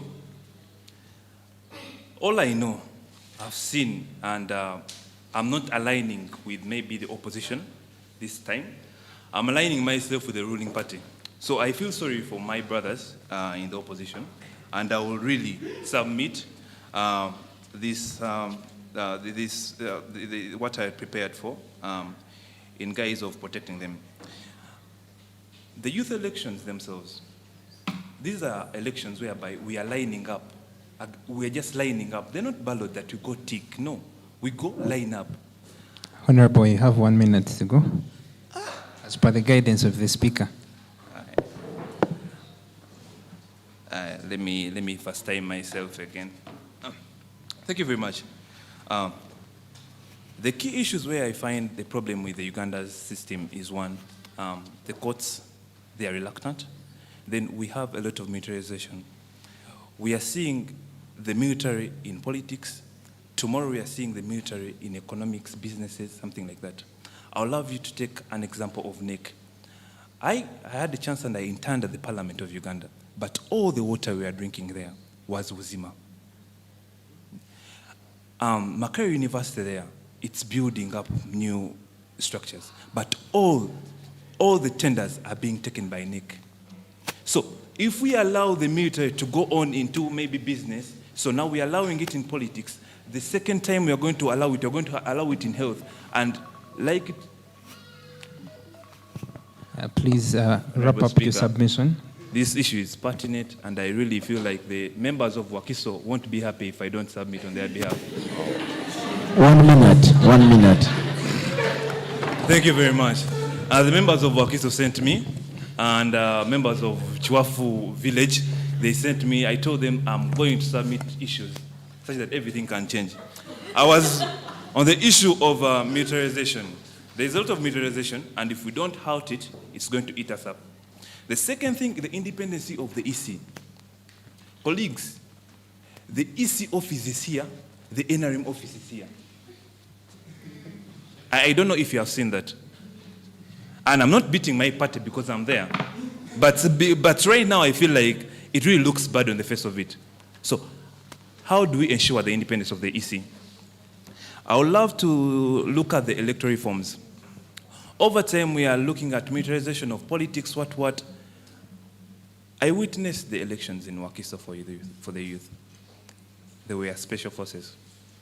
There were people who were not wearing, who were wearing what? Plain clothes. To my knowledge and to my understanding of the law, it's only the police that's supposed to keep order in these elections, but we're allowing military to continue, so forth and so on. So this motion calls for the courts of the East African Court of Justice, the high courts of Uganda, to really come Honorable up. John Mary, Yes, your time I'm has- summarizing now. I'm in my concluding remarks. I'm starting with the courts because we are hearing Agatha going to Tanzania and they abducted, and the East African Court of Justice is like, it's calm, guys, it's calm. Everything is. And also come and submit. We want an inclusive August House. So. Thank you so much, Right Honorable. Right Honorable, this motion calls upon the government to address the militarization of our politics and human rights. Now, I have a better question to ask. Is it really wise and even useful for us to call upon the very architects of the problem to solve the problem at hand? I'm standing against the motion, Right Honorable. I think it is very, very unfair for us to give the mandate and the power to the very people that we have seen over and over again doing these things to us, to our leaders, and asking them to actually do something about it. Right Honorable, I believe the public has lost trust in the current government, and I believe the government does not hold the mandate anymore. Currently, we have seen the government time and again use military force to silence opposition. We have seen them intimidate citizens, and we have seen them influence the election outcomes. The previous Honorable has just told us the electoral offices strategically are located next to a certain political party headquarters. Right? Please, after 1 minute. Thank you so much, Right Honorable. I think the militarization has not just happened, it has been normalized. We have seen human rights reports being out there, and they've been neglected because certain people have certain power over certain people in certain offices. We have seen there are no major persecutions against these people, pardon me. We have seen there are no clear reforms, and we have seen no high-level dismissals. There are people that we should have seen the government care for its people. The government is mandated to look at the social welfare of the people. And we have the electoral process coming. So, Right Honorable, I stand here to say I think it is very unfair that we are saying, let government address. Government cannot address. I think the power should actually go back to civic resistance. The power should look at the independent voices that we have, because guess what? They are there. We have seen international faces come and stand for our rights, and people in the offices officers who are supposed to and directly mandated with our well-being, leaving us out to the wolves. I think it is unfair for us Honorable to Engineer, leave the please wolves to the sheep. wrap up your submission. I want to conclude. Before point of information. Thank you very much. I would love to correct that. I never say that the offices are strategically located. I found the offices like that. And the other thing, the previous honorable seeks Uganda to maybe to go into anarchy because you want us to give power to some oblivion, people who are not there. To me, I do believe what you are suggesting. You want us to go into anarchy such that we can have more and more unrests. Because if you give power to maybe the civic society, something like that, that's going to be way out of hand. That's going to be way out of hand for your future generation, for your future kids, something like that. So, in conclusion, Mr. Speaker. So as you conclude. As I conclude. Are you trying to say that instead of the civil society, we give it to the military? No. That's what I'm not saying. Because our issue is a militarization of politics and all that. For you are saying, how can we give this power to civil society that doesn't exist? Right. Are you military personnel? Right, Honorable Speaker. I'm a law student and I'm not a military personnel. Thank you. Thank you very much. And I do believe the law students here agree with me that there is a grand norm. The grand norm is not the constitution. But if we want to change the grand norm, we can go and change the grand norm. But there are steps to changing the grand norm. So, us shifting power from the government to us, the people, it's going to be like a revolt. I want us to paint a picture of the Kenya riots. They are not well led because I, for one, support them at a good hand, but I, for one, start to stop and something like that. So if you want us to trust maybe the international organization, that's bad for us because we have seen what is in West Africa when you trust most of the Western organizations to determine who takes over leadership and so forth and so on. Thank you. Thank you so much. Thank you so much. You can, because of time. Thank you very much, Mr. Speaker. Thank you, Right Honorable. In just 10 seconds, you're back. Conclude and leave this podium using the Honorable's very words. He has said, we have the power to change the norm. And he has said, we are here in this room as youth that are empowered. Honorable members, the power is within us. We are not the people 40 years back who were led, people who are made for clerical work. We cannot sit and say, actually, the Right Honorable has asked you very well, are you telling us to give military this power? So with that, Right Honorable, I beg to submit. Thank you. Procedure. Procedure in just 1 minute.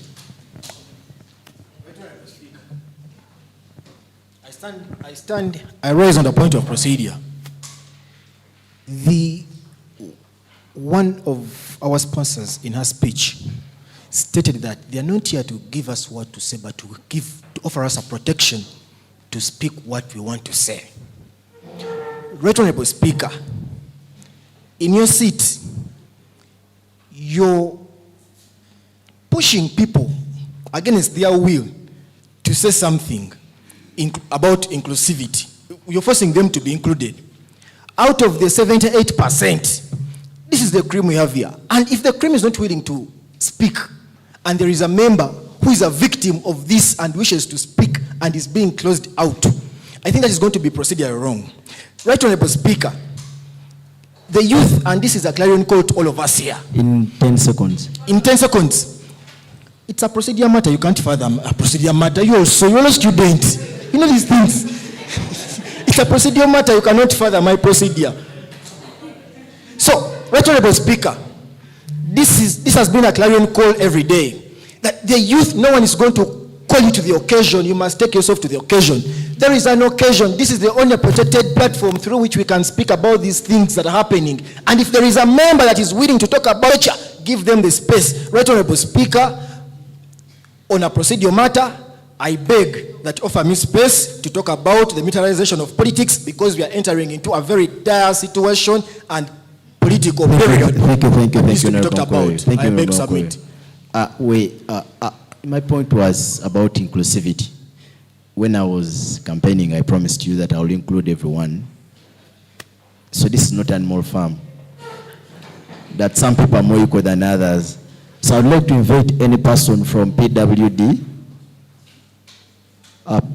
persons able differently, to come and submit. Honorable Dear Gracious, in 2 minutes. Then I'll give Honorable Ball a chance to submit. You can relate it to your country, or don't you have militarization of politics? We want that. We pick a leaf from your country. Thank you so much. For the purposes of record, my name is Mugabe Dear Gracious. Thank you so much, Mr. Honorable Speaker, for this great opportunity. This motion, I'm so glad that it's on our order paper. It's quite nerve-wracking. It's so intriguing. Every time I think about it, my heart aches.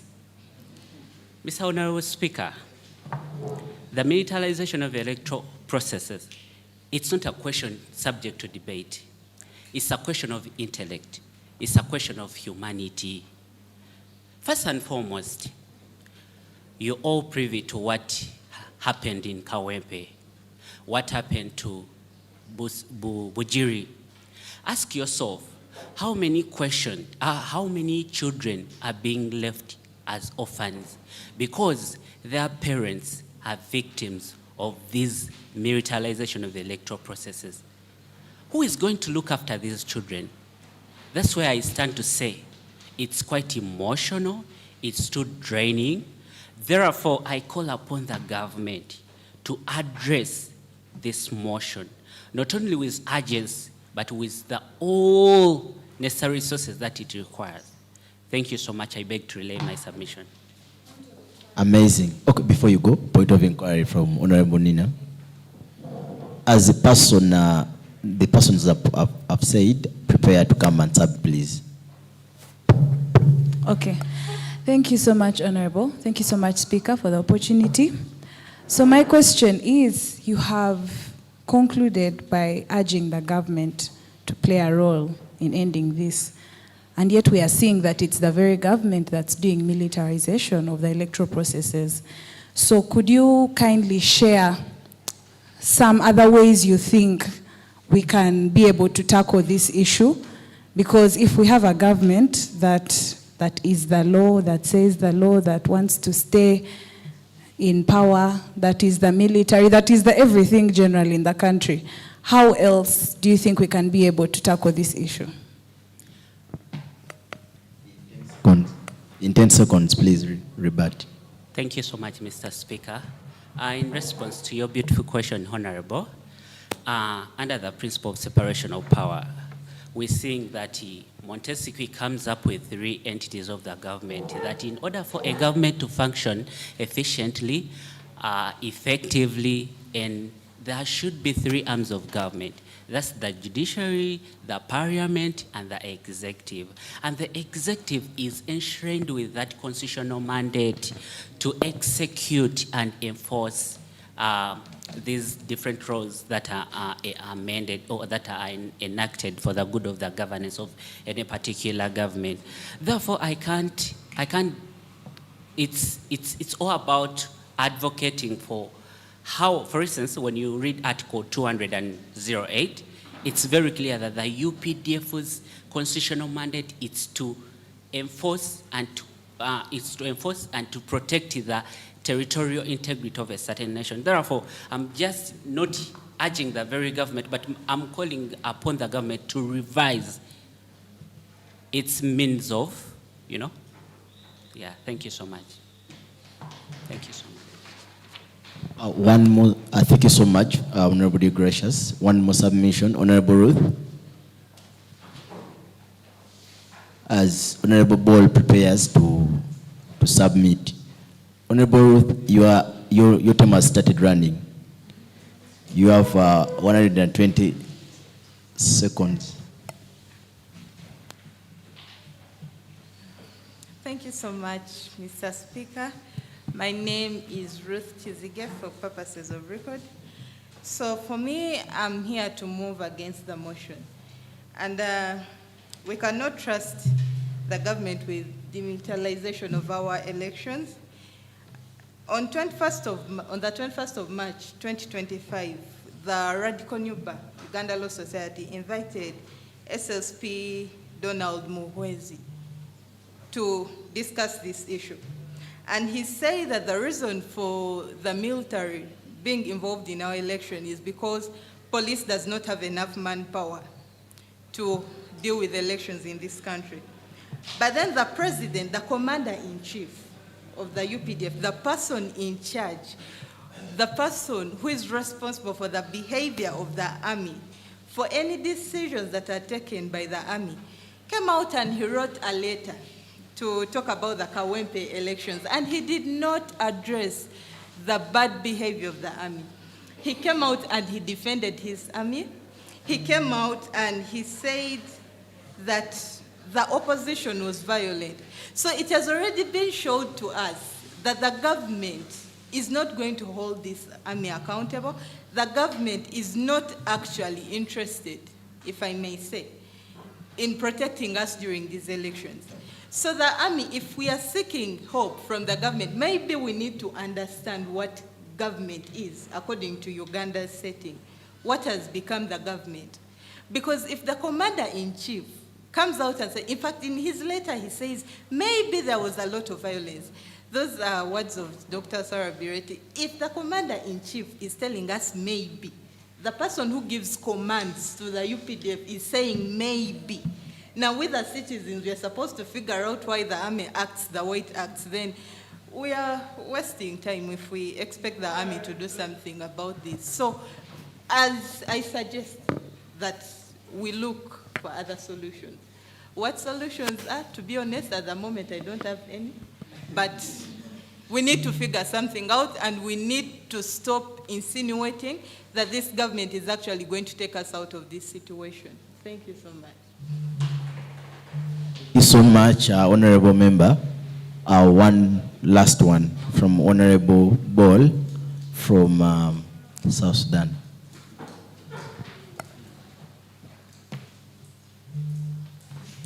Guys, let's give him a lot of an international delegate, and you guys are just looking on. Good afternoon, ladies and gentlemen. My name is Bol Akech. I'm a student in this university. And according to the person who nominated me to this process, he said that you are the head of the delegation. But the motion that I'm about to talk, I was not prepared for it. But because it has been brought up by these honorables, when you talk about militarization of politics, for us, we can sometimes say that Uganda is better because it is being militarized when you have already taken a step. But for us, violence has been structured in law and in all institutions of governance. There is no way you can even make a breakthrough to talk about electoral process. You have heard all the years, when we are about to finish a certain period of time, you will hear another violence causing a transition. Then they will say, we are going to have a transition for 3-4 years. And before that transition ends, they will start another one. So, dear honorables, I would disagree with the motion that when you try to compare the democracy of Uganda with that one of the United States, you are risking more lives, because that one of the United States is having more than 200 years, but it has been a process of bloodshed and advocacy. For Uganda, it is at the initial stage of transiting into a democratic society where all the values will be respected. So, dear honorables, I would urge you, the good thing is just to have advocacy. As long the army is informed and they know what they are doing, then you are in the good way to go. That is what I can submit. Thank you. Wow.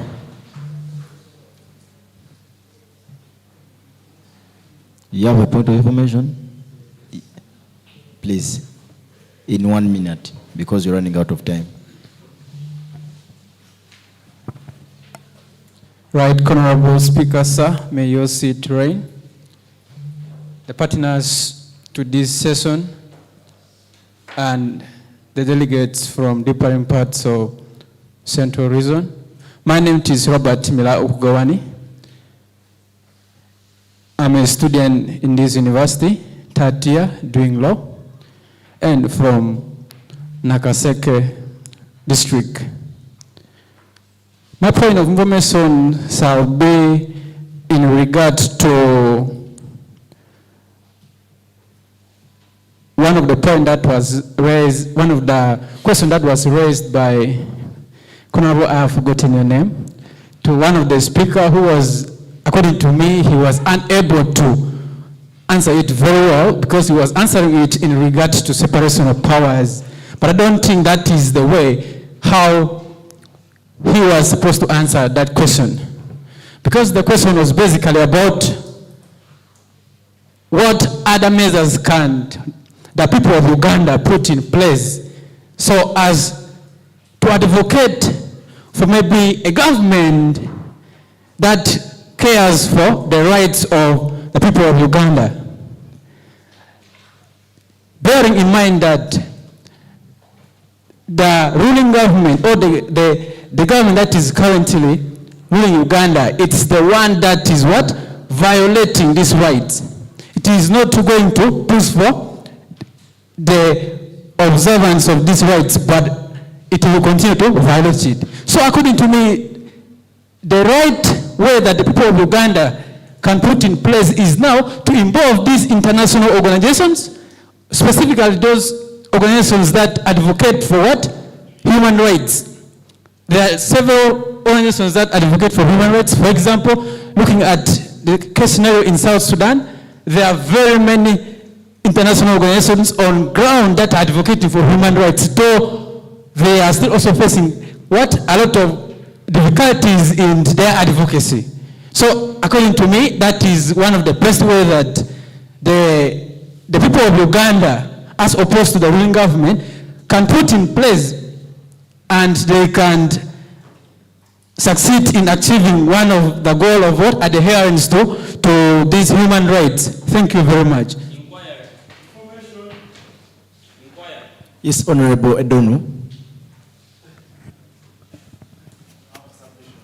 Yes, you can submit in 1.5 minutes.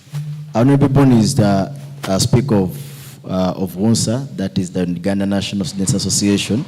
So guys, honorable members, let's applaud him. This is the Central Region Youth Parliament, not the WONSA one. So you are accorded 1 minute and a half. Thank you so much, Mr. Speaker. My name is Edon Emmanuel, and I'm from Kampala. Mr. Speaker, motion number 3 is very simple. There is nothing like we need to urge the government to address the current political climate in this country. We just have to accept that our government is so adamant, our government is so oppressive, and has refused to follow the rule of law. It's just very simple. If our government can accept to be very democratic and accept to follow the rule of law, we will not have these issues of oppressing human rights, abuse of human rights here and there, keeping people in the basement, oppressing freedom of expression.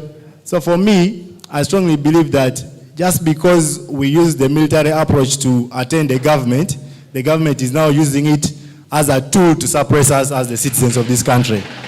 So with those few remarks, Mr. Speaker, you gave me 1 minute. For us to thrive as a country that is democratic, that ensures that we have good governance in all our processes, then the government has to be very intentional when it comes to upholding the rule of law. I beg to submit.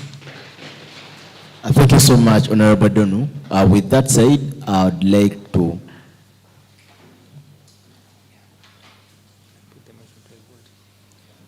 I now put the motion to a vote, and our motion number 3, motion to urge government to address the current political climate that is characterized by militarization of electoral processes and the rampant abuse of human rights.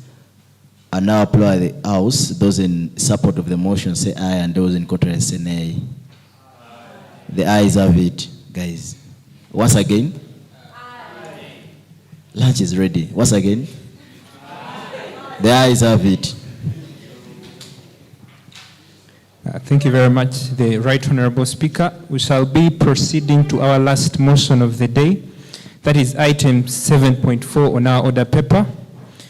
The motion of the Mukono Youth Parliament imploring the government to address the impact of the shift in priorities by UN agencies and other international humanitarian organizations to Gaza and Ukraine on refugee youth in Uganda, and to devise alternative measures to fill the resulting gaps in support and services.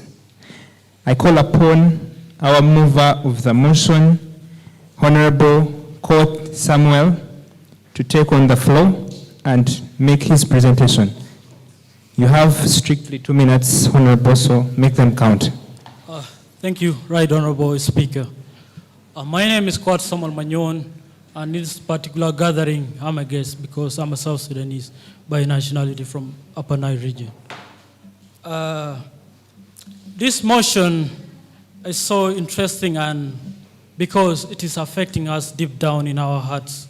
It has affected our brothers, it has affected our sisters, our mothers, and our fathers. So today, I'm here to move this motion.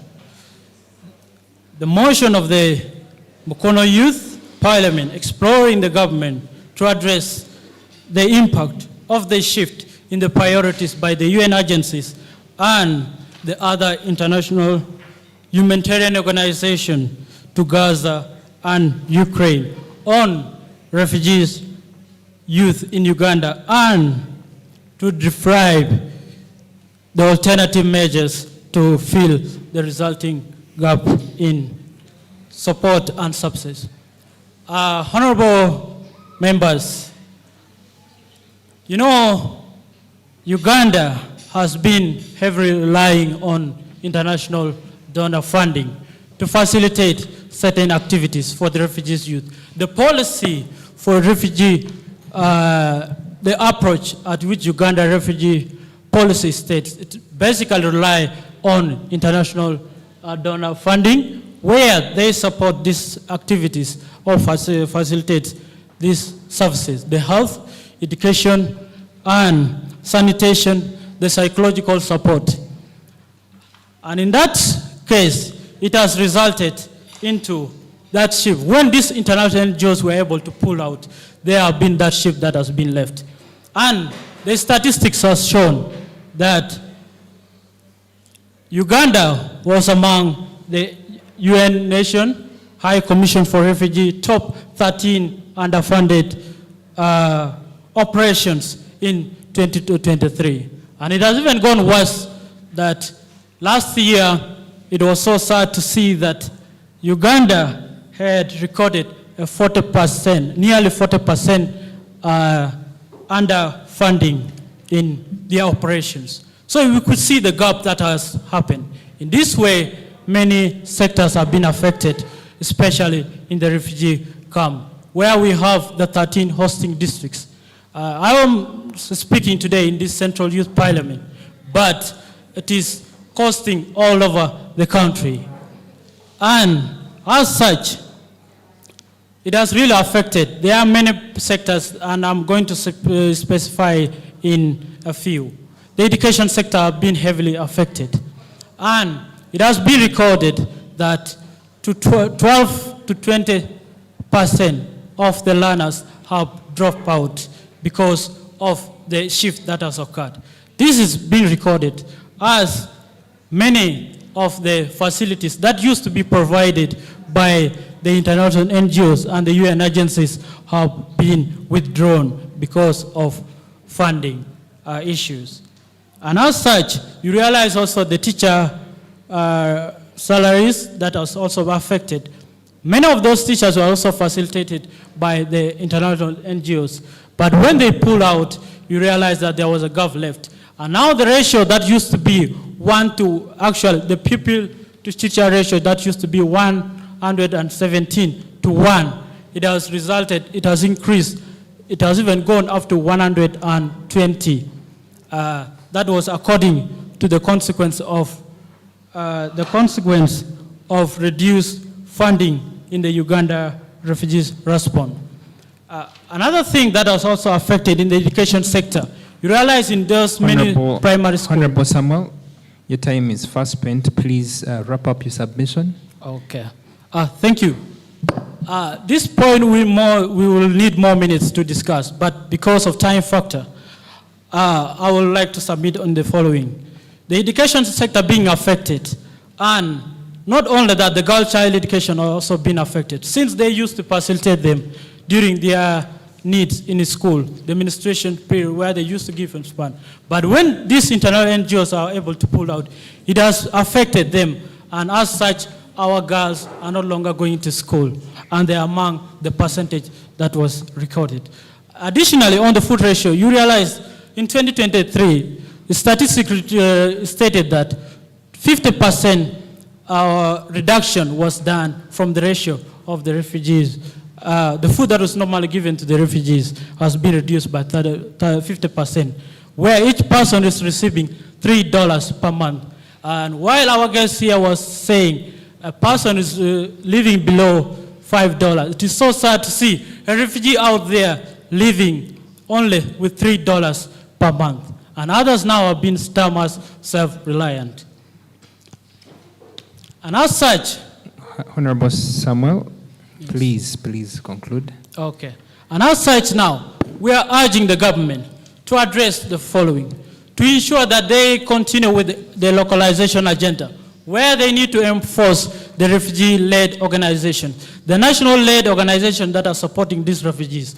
Because now priorities are being given to those international NGOs. Now they need to emphasize that they need to start supporting the refugee-led organization. On the education sector, it is time for them now to ensure that they come in and they are able to facilitate. They have left the burden or the whole task to the international NGOs. But now government has to intervene in terms of the teachers to ensure that they include in these primary schools, secondary and tertiary. For the tertiary education, the DAFI has been there to support, but the gap has been left since 2023 up to now. The 50 students normally brought to different universities, it has been affected. And up to now, there have been no students that have been taken for them to access tertiary education. Thank you so much. Your time is up, please. All right. Let's give Honorable Member a round of applause. All right. I will beg to submit here. Thank you very much, the Honorable Samuel. I will now proceed to invite the seconder of this motion, Honorable Nikamure Wani. Please take on the floor and make your presentation in under 1 minute. Please respect time. You have 1 minute to present your case. Good afternoon, everybody. All protocols observed. And Honorable Speaker, thank you for this opportunity. My name is Nikamure Elisa Mawani. I'm a South Sudanese by nationality, even though I'm short. I know you're used to seeing tall people, but yeah, there are 64 tribes in South Sudan, so you understand. And then, so I'm going to keep my discussion very brief. I'm here to second the motion that states that the war in Gaza and Ukraine has led to the diversification of resources in other countries. So let's keep in mind that Uganda has hosted the largest number of refugees in Africa. That is 1.8 million people, of which South Sudanese take 55%. So I'm trying this diversification of resources, the fact that Ukraine, the war in Ukraine has killed a lot of people. So the international organizations have diverted their resources to those countries, leaving these other countries, Uganda for one, that what? inhabit what? Refugees. And let us keep in mind that they do not force a country to what? Call refugees. It is a what? Will, like it's free will, right? Uganda, out of free will, called those people, said, come and stay in our country. So it is not that you have to sign, it's not a contract, it's not something that is an obligation. So the fact that the resources have been diverted from countries like Uganda. So there's this saying that goes that don't let somebody who has not been in your shoes tell you how to tie them. So I am talking because this is an experience. So this is something I'm familiar with. Uganda has the biggest refugee camp that is in Nyumbe district. As of March 2025, there was a letter that was released by the World Food Programme that said that they are reducing on the funding that they give. They are only giving the funding to people that are most vulnerable. In the society, who are the most vulnerable? Children and elderly people, right? So that leaves the youth to fend for themselves. And it is now hard because, one, all those refugee camps that you're seeing are isolated. They're in very, very, very far places. Another one is in Nyumbe district, that is in Arua, it is in a desert. The other one is the other side in Biale, you have to take, I don't know how many kilometers to reach there. So these places are far. These people that are working, these youths that are working, they are working from hand to mouth. That there's nothing like a job or what. So it affects us to get places what? To work. Then you talk about the scholarships. Honorable, your time is up. I would request that you wrap up with your submission in a few seconds. So if I'm really grateful for this opportunity to stand in front here because as an international student, education, if you look at the statistics, 9% of refugees, no, it's actually 5%. Only 5% are able to access higher education. So we, the South Sudanese that are talking in front of you, we are living in the 5%. But we are 55% of refugees in the country, but only 5% are able to what? To access education, of which, if you are studying as an international student in any university here, you know that our tuition is higher. Even though we came with nothing, we don't have anything. So, in conclusion, we just ask, we will, as a suggestion, that some things need to be put into consideration. Some things need to be put into consideration. Open vocational schools that allow people to what? To Thank you so much, Honorable Member, for the seconding. Because of time, we shall take on the submissions. Okay. Thank you very much. I want Honorable Nyas Douglas submitted any. Yes, Honorable Member. No. At the back. I submitted.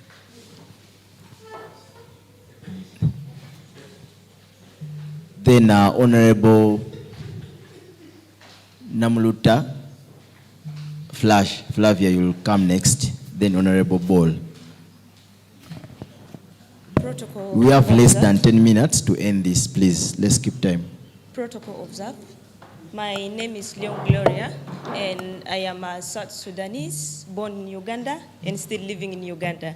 I also feel like it could be very important for me to be able to recognize and appreciate the effort of the government of Uganda and its people for hosting not only the South Sudanese, but all the refugees. My grandfather was born here, my father was born here, I am born here. Probably I may also have my children here, inshallah. So I really want to say thank you so much for hosting us. Not forgetting all these other partners. Some of them are very active back home in South Sudan. And I am also grateful that they are still here with us. And thank you so very much. That's quite interesting. The order, Ball, then Flavia. Each I'm giving you 1 minute. Honorable Natasha and Honorable Judith, please also prepare to say something. At least everyone should speak. You can say hi.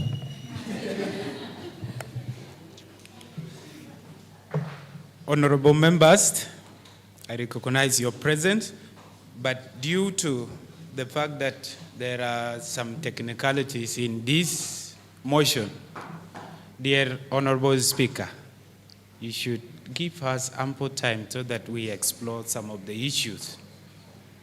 So if it will please you, then I would request that.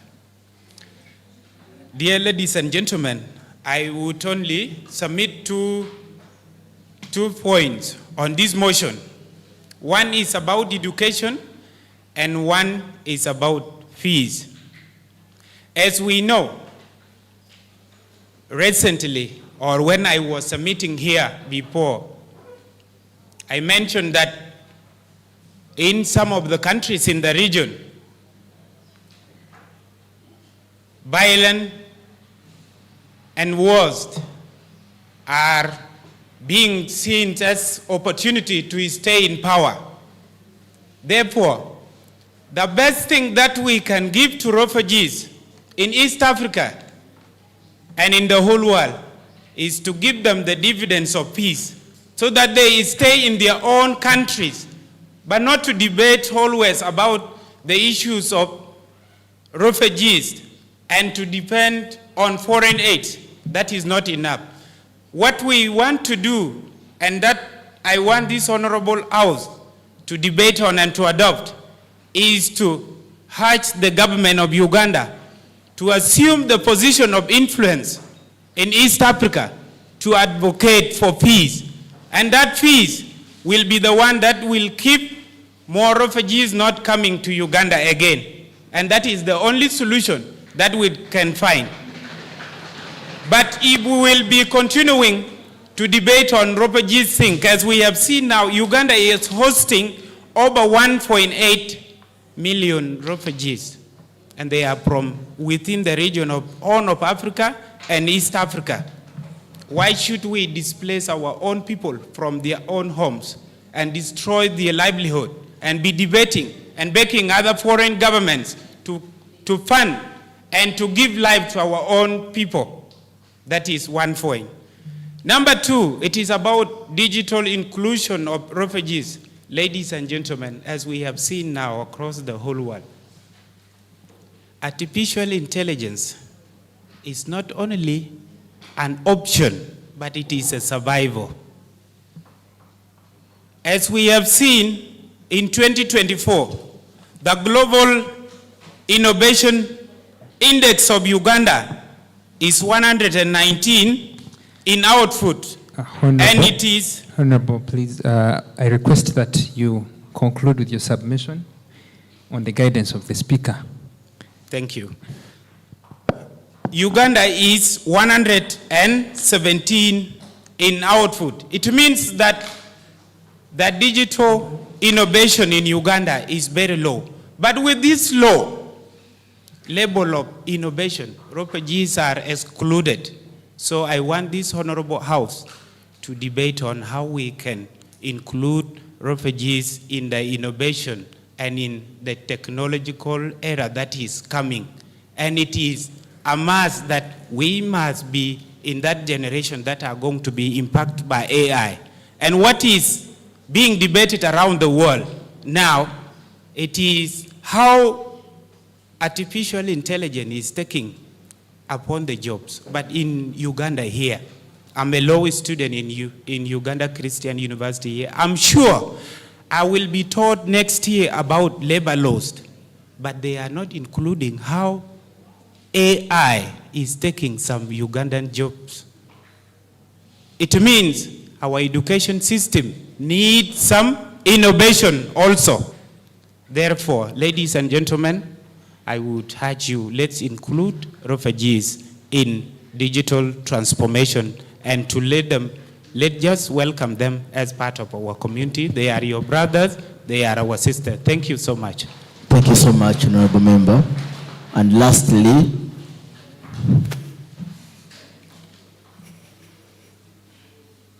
Nyas Douglas.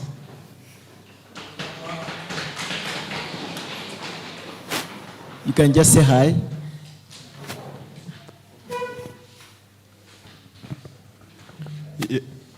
Yes, good afternoon. Raise. Oh. Nyas, you can sit. You can sit. You can go back to your seat. One more submission from Honorable. One last one, please, of time. We can keep on the conversations over and over. Thank you very much, Honorable Speaker. All protocol observed. Good afternoon. My name is Nyanzi. Raise up, raise up. My name is Nyanzi Douglas Caleb. I'm happy to be part of this parliamentary sitting, the 7th Youth... 8th. The 8th Central Youth Parliament. First and foremost, it's been a nice debate.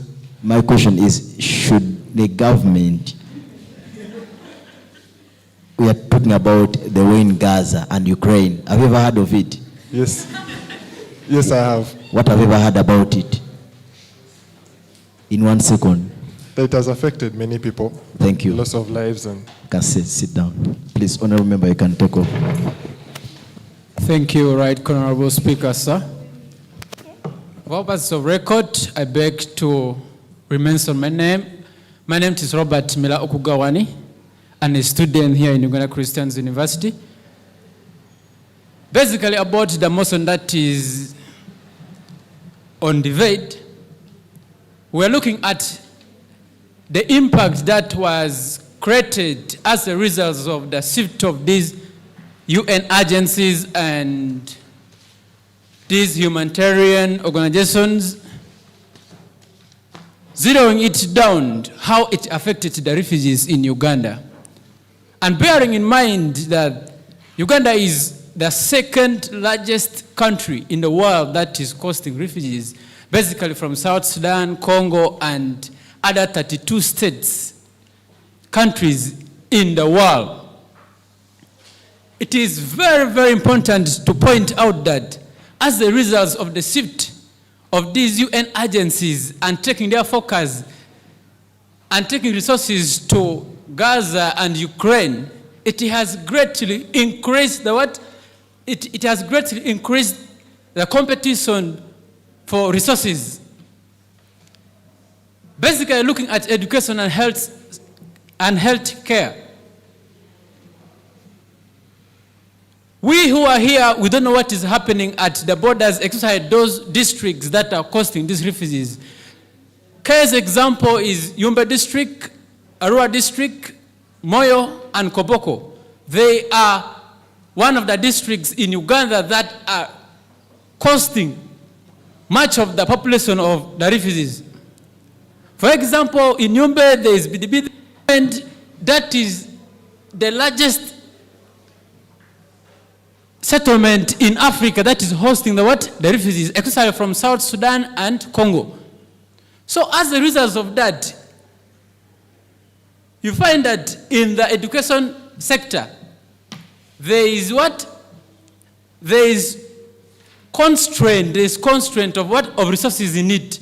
For example, looking at, as it is stand this year in April, there was what? A reduction in the number of teaching staffs as a result of the shift of these United Nations agencies and these humanitarian organizations taking their resources to Gaza and Ukraine. So you're finding that, for example, the number of students, of refugee students in Uganda, it is in 600. Honorable Ani, please wrap up your submission in just a few seconds.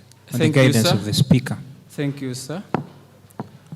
Yeah, basically, I was talking about the education sector. As a result of the shift of these resources, it has resulted into the reduction of the what? Of the teaching staffs. Yet we are having over thousands of pupils and students in these refugee settlements who also want to attain what? Education. And this reduction, it has greatly really affected the what? The refugee students and the pupils. So we're urging the government to lay down strategies on how they can overcome this and make sure that at least acquire education, because it is one of their rights to be educated. And this can only be done through what? Pushing for, through extending these vocational schools and these institutions into those refugees settlements, so that at least those youths that are not into schools are involved in those institutions and those vocational schools where they can at least develop on their skills and they have something that they can earn their living in it. Honorable. For the interest of time, Your time is I up. beg to submit. Thank you so much. Honorable members, that has been our last motion of the day. Please. In 2 seconds, 1, 2. They are done. Thank you very much, Mr. Speaker. My point of order is as simple as, is it in order for us to have such a motion and it is only deliberated about by refugees? Yes, yet us, the government, the Ugandans, have not deliberated about the effect of the same to us. We are the Ugandans, we are the hosts, we are the people who have aided their living here. Is it in order for this parliament to close this motion before a Ugandan speaks about what they think? They are not going to school, we are not. They are not eating, we are not. Is it in order for this motion to be closed before a Ugandan speaks their mind about shift of priorities to include? Thank you very much, Mr. Speaker. May you reign. Is the order against me or? The whole house. I request people to come and submit no hand. Submit no hand. Submission. Order. I need someone who has not spoken anything. Yes, Honorable, that one. Next to Nina. In just 60 seconds, please. Mr. Speaker. Sergeant at Arms order in the House. Sergeant at Arms order in the House.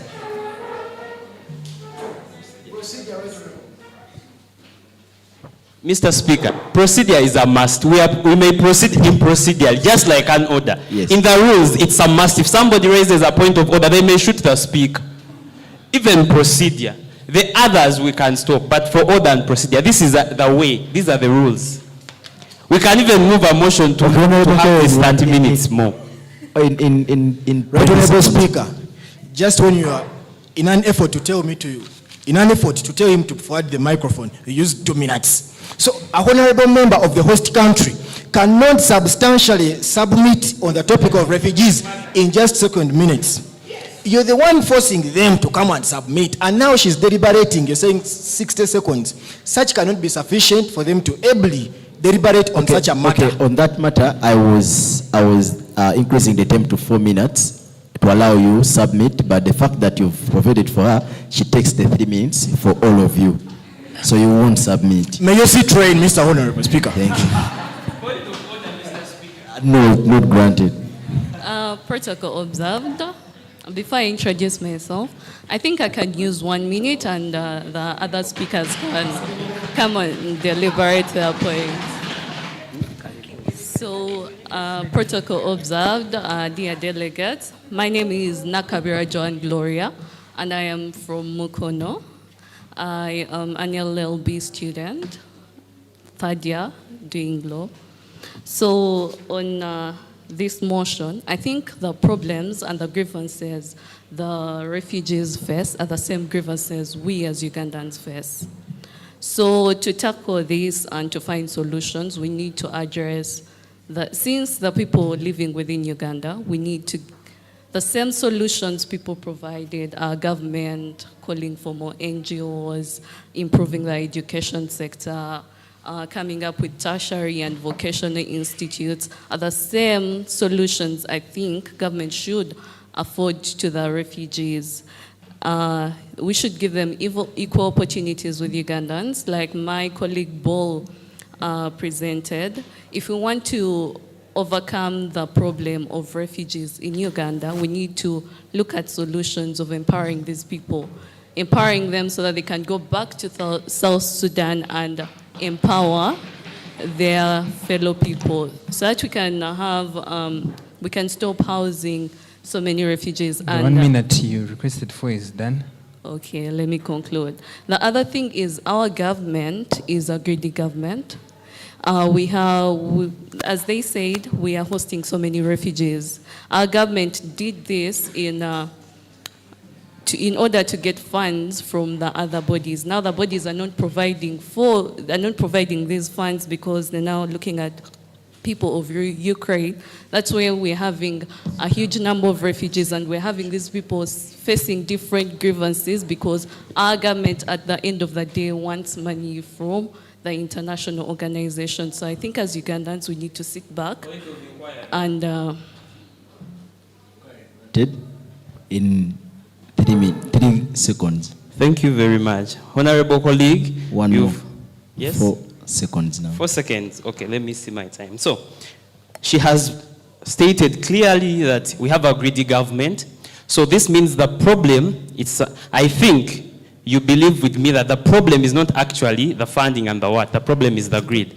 So, do you agree with me that what we need is a change in policy to facilitate their being here easily? Like they've said, education is expensive, their livelihood here is expensive. So if we have a policy change to allow institutions of education to allow inclusiveness of themselves here, and being the biggest, we can even give them an MUP seat in our in our parliament, so that they can be heard, they can have a voice. So am I right to state that we need more policy changes than actually funding?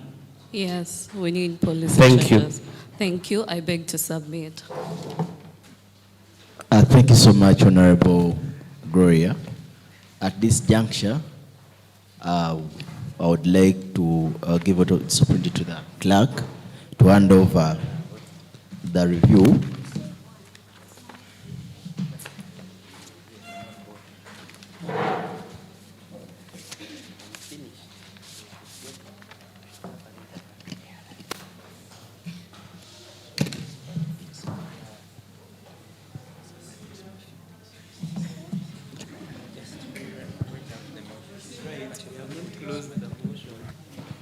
So before the other business, we've debated on motion 4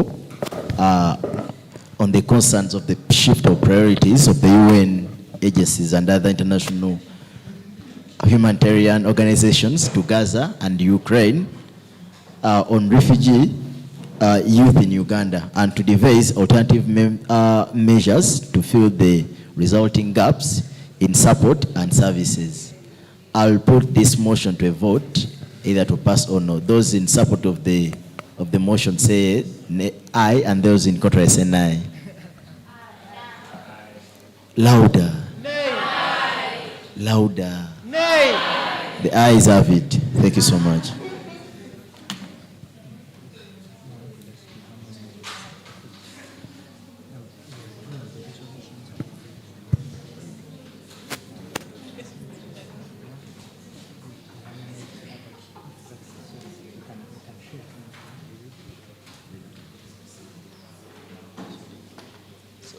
I'll read the minutes for the first motion, then you'll proceed with the minutes. Have you been notified?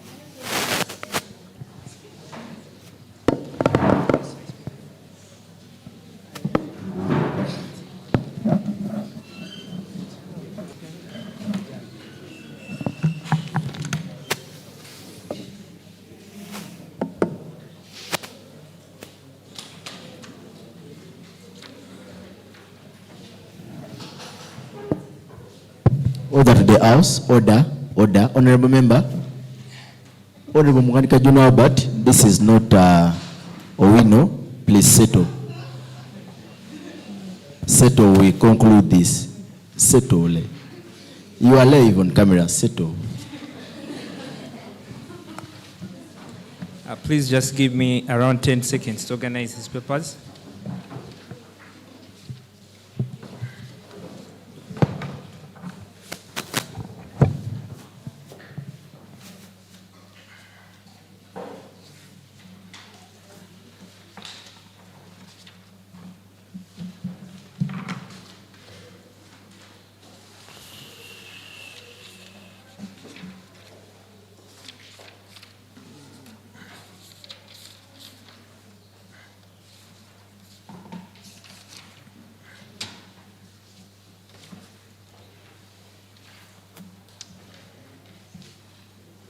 Thank you very much, the Right Honorable Speaker. We shall be proceeding to item 8 on the order paper, which is the review of the resolutions from this parliamentary session. Now, we've agreed that we shall share this role with my fellow clerk. I will be reading half of the minutes of this session, and then she shall proceed with the other half. So without further ado, I will be reading the review of the resolutions of the Parliament session.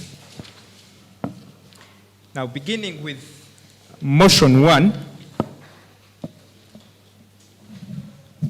about the Mukono Youth Parliament urging government to address the urgency of the socio-economic hardships that have limited access to basic social services like health and education. Now, just a disclaimer, this is my first time to write minutes in my entire life, so please forgive and excuse any errors or any wrong usage of grammar and any inappropriate diction.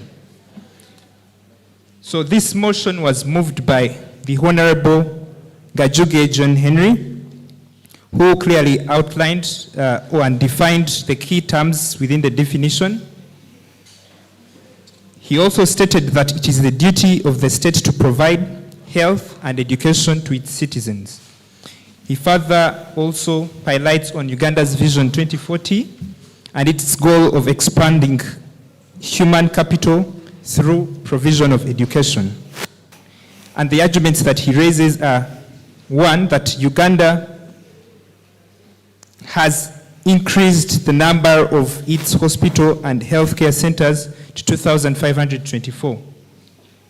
He also cites statistics from the Auditor General's report that 3 million Ugandans, 3 million girls in the country that constitute 4% do not go to class because of menstruation. He also cites that government gave only 10% of the budget to the Ministry of Health. Then the second Honorable Mkoyoyo presents the following arguments, that he highlights and presents to us statistics about the 45 million Ugandans and how 42% of those are between the age brackets of 15 to 20 with no meaningful employment. He proposes that government policies and programs should be geared towards helping this 52% of the youth population between this particular age bracket. He then further cites the need to increase funding for government-aided institutions. Then he also highlights that grant by government to these government-aided schools is actually 3,000 shillings per child, and then proposes the need to have an increment to 10,000 shillings per child. He further goes ahead to advocate for a comprehensive feeding program within these institutions, and also calls upon government to address the teachers' quotas. He then cites the need to address the discrepancies within the salaries between the arts and science teachers, and then also talks about the taxation of these institutions, especially those private institutions, because that when these institutions are taxed, the burden ultimately falls on the parents that take these students to school. He talks about the need. He talks about the need for government to provide subsidies for education. So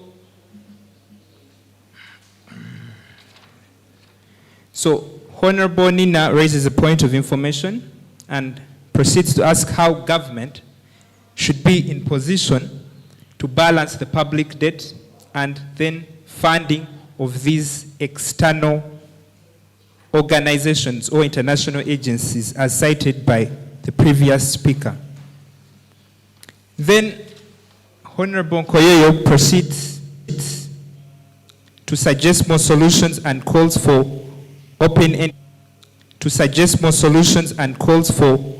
open-ended programs, and he says that the majority of the current ones are limited to only a few people. He also calls upon government to integrate civic education in our curriculum, and also he cites the problem of misinformation and disinformation. It's a problem of misinformation and disinformation. And then we proceed to the various submissions raised, starting with that of Honorable Nakubaya. He actually cites that government should come up with a creative approach, like harnessing the public institutions and empowering them to educate their communities. Honorable Shivan then cites that the youth are digitally connected yet civically disconnected, and calls upon government to intensify civic education for the people to know the distinction between the freedom of expression and hate speech. Honorable Tamale raises the point of information that the only way government can come up with a solution to the above is to stop committing these atrocities to the people. Otherwise, the people will continue to express themselves in whichever way they see fit, since they cannot take their frustration to the street. Noble Clerk, you give a summary. Like on this motion, members agreed to do this, this, and this. All on right. these motions, members say this and this. All right. So on furthermore, the Honorable Albert points the need for government to sensitize itself first before actually proceeding to educate the masses. And then that government should learn to endure criticism.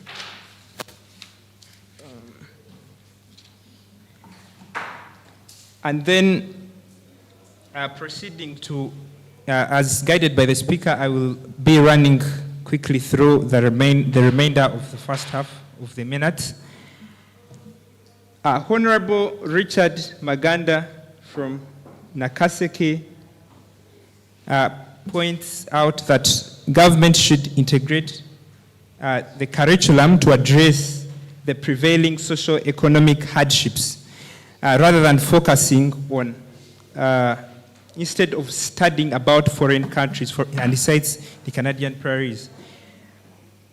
Also, one of the arguments presented is that government needs to integrate AI through coming up with laws governing the use and regulation of artificial intelligence, and that we should focus more on local concerns than what takes place in other countries.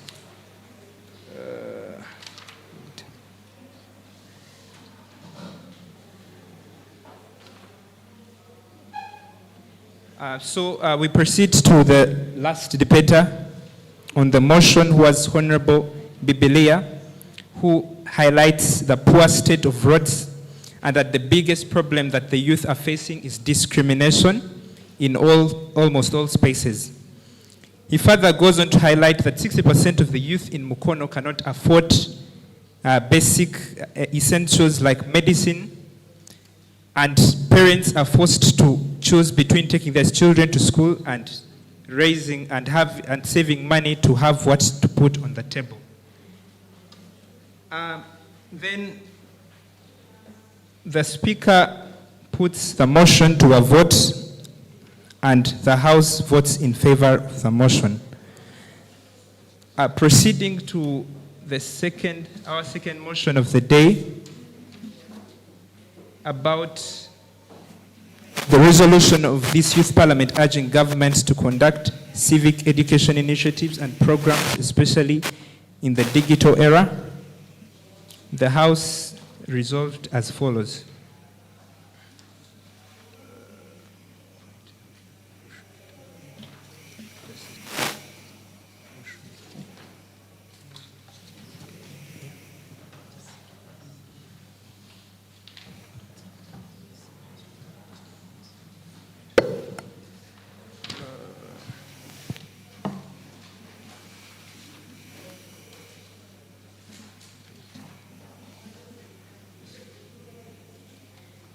So the mover of motion 2 was Honorable Nina LC. And in providing a synopsis of the presentation, he talks about Uganda's state of education, and he highlights the meager funding of the meager funding towards this particular sector. Then she speaks about how the country is lagging behind in the context of our educational curriculum and integration with technology.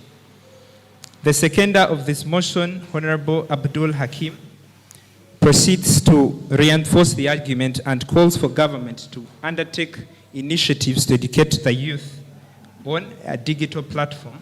And she also talks about the underfunding of civic education initiatives and reaffirms the need for this House to vote in favor of the motion. And the various debaters, like the Honorable Emmanuel Maiga, Honorable Julia, and Honorable De Gracias, all present arguments present arguments about the motion on table. Just to read just one point from each of their submissions, Maiga points out how the youth do not know the difference between the freedom of expression and the freedom of hate speech. Julia highlights that we cannot entrust the government with the duty to solve the problem of the civic education, yet, my apologies, I had mixed that with motion 3. Honorable Mwanguzi Stephen talks about the youth as being partly to blame because they are not intentional about seeking for information that is readily available. The Speaker puts the motion to the vote and the House votes in the affirmative. I call upon my fellow Deputy Clerk to proceed with the remaining minutes, and I will proceed to document these resolutions in details with all submissions raised by the honorable members. I beg to submit through you the Right Honorable Speaker.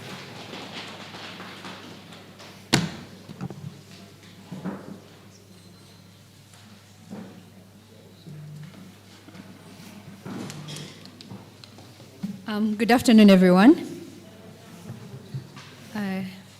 I'll be as fast as possible because I see you're all tired, but you have really presented great submissions, and I'm sure the future of this country is in great hands because of the, everything that has been deliberated on in this House. So with motion 3,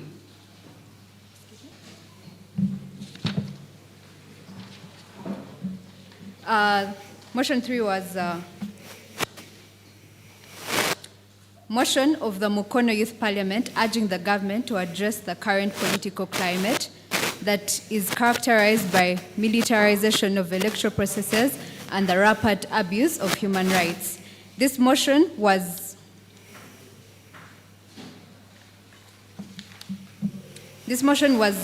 moved by Honorable John Albert and seconded by Honorable John Mary. And in this, there was a call for independence of the Electoral Commission body, and also another submission was presented on granting the authority to an independent body the mandate to address the current political climate. And then one of you stated that militarization is not a question of debate, but rather a question of humanity.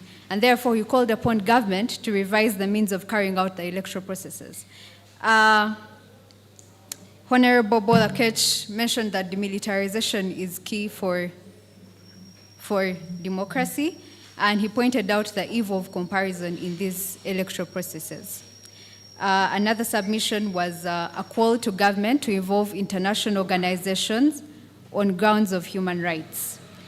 Honorable Edonu Jr. made it clear that the government has been very adamant and failed to follow the rule of law. And the House was in favor of the motion.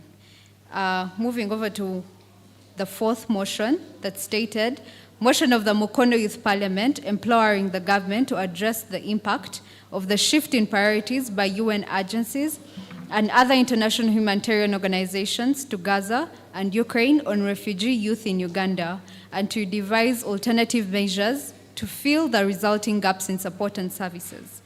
The mover of this motion was Honorable Okoth Samuel, and the seconder of this motion was Honorable Wani.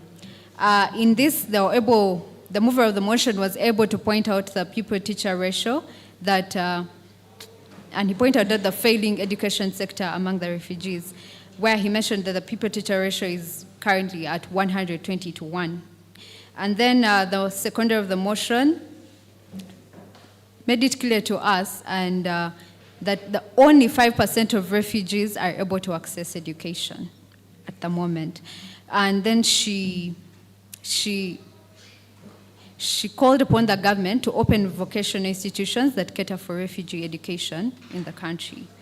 We also had a submission from another honorable who mentioned that we shouldn't keep looking out for aid, but rather encourage Uganda to take up a position of influence for advocating for peace within the region, and also called upon digital inclusion for refugees, where he stated that AI is not an option, but survival in this era. So yeah, that, and then the House was in favor of the motion. Thank you so much. My name is Hannah Teresa. Thank you so much, my clerks. At this particular time, I'd like to, we have more two communications, then we adjourn the House. We go for lunch. I would like to invite a delegate from the Youth Sounding Board of the EU. After that, he or she will invite a representative from Faraja. But as she comes, let's give her a round of applause. As she comes still, this is not the end of this parliament. We shall have more engagements. And as we prepare for the national one, as the Central Youth Parliament, of course, if at all any of these motions we debated goes into the order paper, we shall hold meetings online, we shall debate about them, we shall talk about them, discuss them, and we shall make a complete document on the same. In that, if at all it's passed in the National Youth Parliament, we shall be the people, through the help of Faraja, we shall move this to the respective departments of government and ministries. So I still need you as a parliament, please. Don't take it upon me that now I'm done, you are done, it's now decay. So in case of anything, we've noted down everyone's point. We shall just refer to you that Honorable Nina, you stated this. Please elaborate on this. We need to write it in our report, things like that. And those who have not yet registered for the National Youth Parliament, please do, before you leave. In case of any challenge, we are here. The people in charge are here. You can ask them any question. With that said, please allow me to welcome a representative from the Youth Sounding Board. Let's give them a round of applause. Let's welcome them.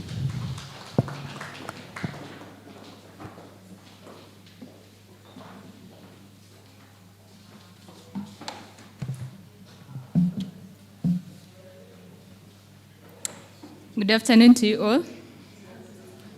Good afternoon to you all.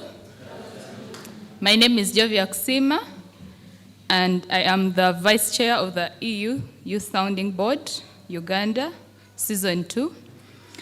And what you may have questions of what does the EU Youth Sounding Board, Uganda do? We aim to ensure that the EU delegation cooperates with us in order to promote the inclusivity of the youth participation on platforms. And also, the EU Youth Sounding Board has provided a platform for young people to voice their opinions, to connect with the EU delegations, as well as the member states, so that the government of Uganda can achieve its goals and missions towards the youth. So we are here. I'm here with my colleague, Emmanuel, who is a member of the EU Youth Sounding Board Uganda, Season 2. And you can say what? Okay. So we are here for a certain session whereby, since we have 77% of the youth in Uganda, we as the Youth Sounding Board Season 2, we are carrying out a survey, and we are kindly requesting for your participation as respondents and also as the delegates of the 8th National Sub-National Youth Parliament. So we are inviting you to participate in the National Youth Survey to inform the Uganda Youth Vision Paper. This will give us the statistics on where to begin from as Season 2, since we began in May. And this initiative is to help us to shape the EU delegation to Uganda development agenda. As Eduno is supplying the papers or the questionnaires, please be authentic enough so that we can get the real statistics, since we are looking at 95% of the 77% of the youth of Uganda. We really want to benefit, and we are looking at a benefit which is really authentic for the youth, not only us, the members, the boards, but also in time to come, I want to see some members here go in for this position. We are not here just to serve for many years, but rather, for a short time, we do our part, and also you people, you can apply so that you can do your part. We are kindly requesting for your consent enough, and we are really ensuring that in this survey, we confirm to you that this practice is totally on zero funds. So in other words, you are volunteering to us to fill in this survey. So thank you so much. Any questions about the survey or the questionnaire that you have been given? Are we together? Maybe due to the fact that we've just been handed over this, let's go through it. We shall give you feedback. Maybe. It's okay. Also, suggestions are welcome. You have a plain part whereby you can put in your information. If you want to be contacted, it is still okay. We shall contact you. I, the Vice Chair, and the rest of the board members. Thank you so much. Thank you so much, Right Honorable Speaker.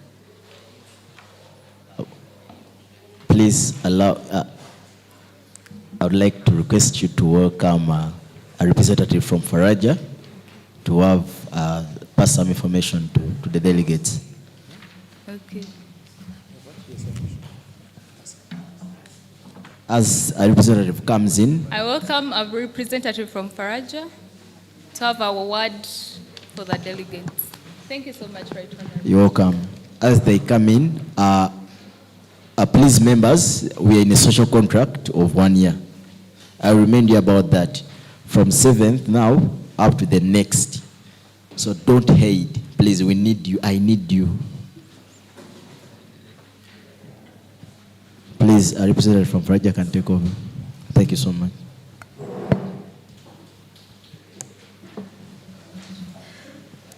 Thank you very much, Speaker. I don't really have much to say. I have a few announcements to make. One, I will re-echo the Speaker's voice. Kindly take time to apply for the National Youth Parliament.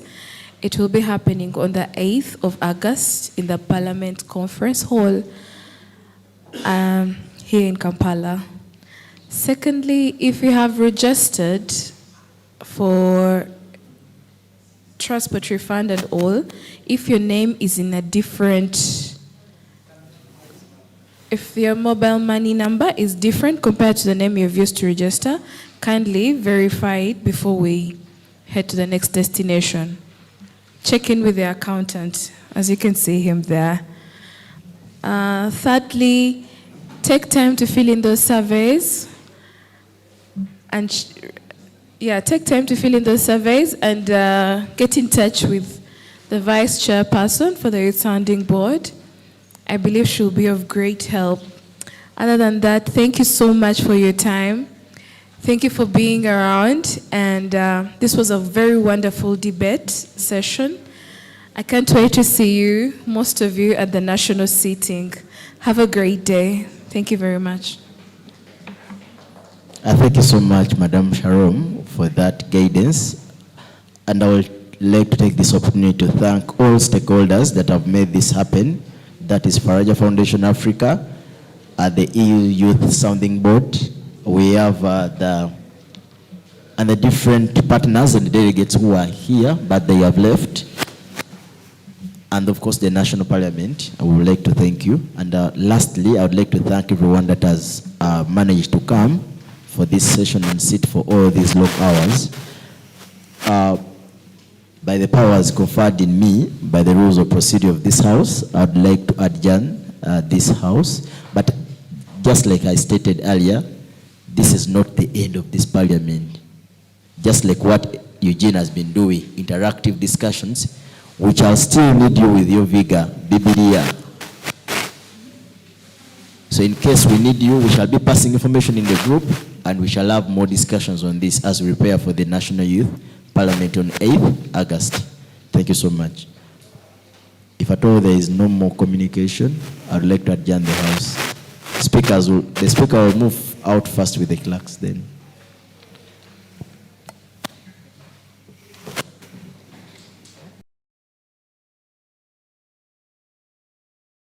Whenever issues of young people are not spoken out by young people themselves, they don't necessarily get audience.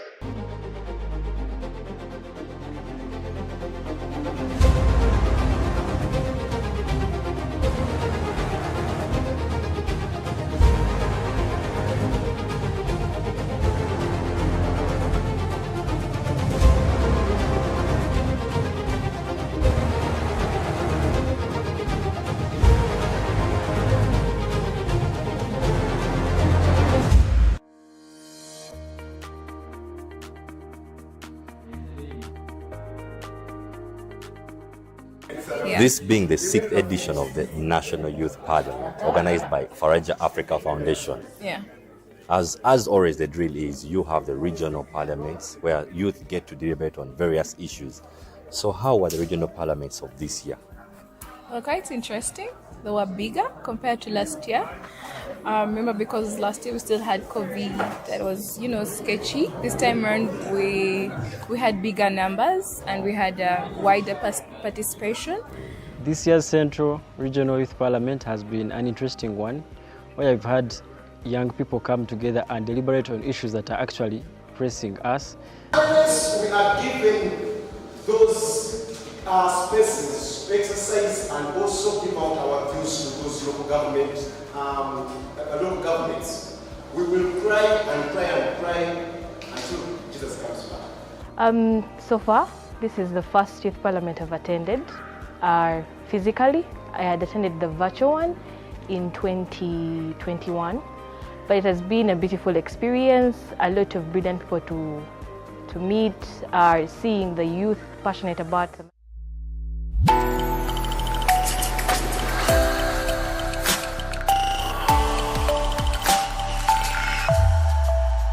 Faraja TV, authentic African voices.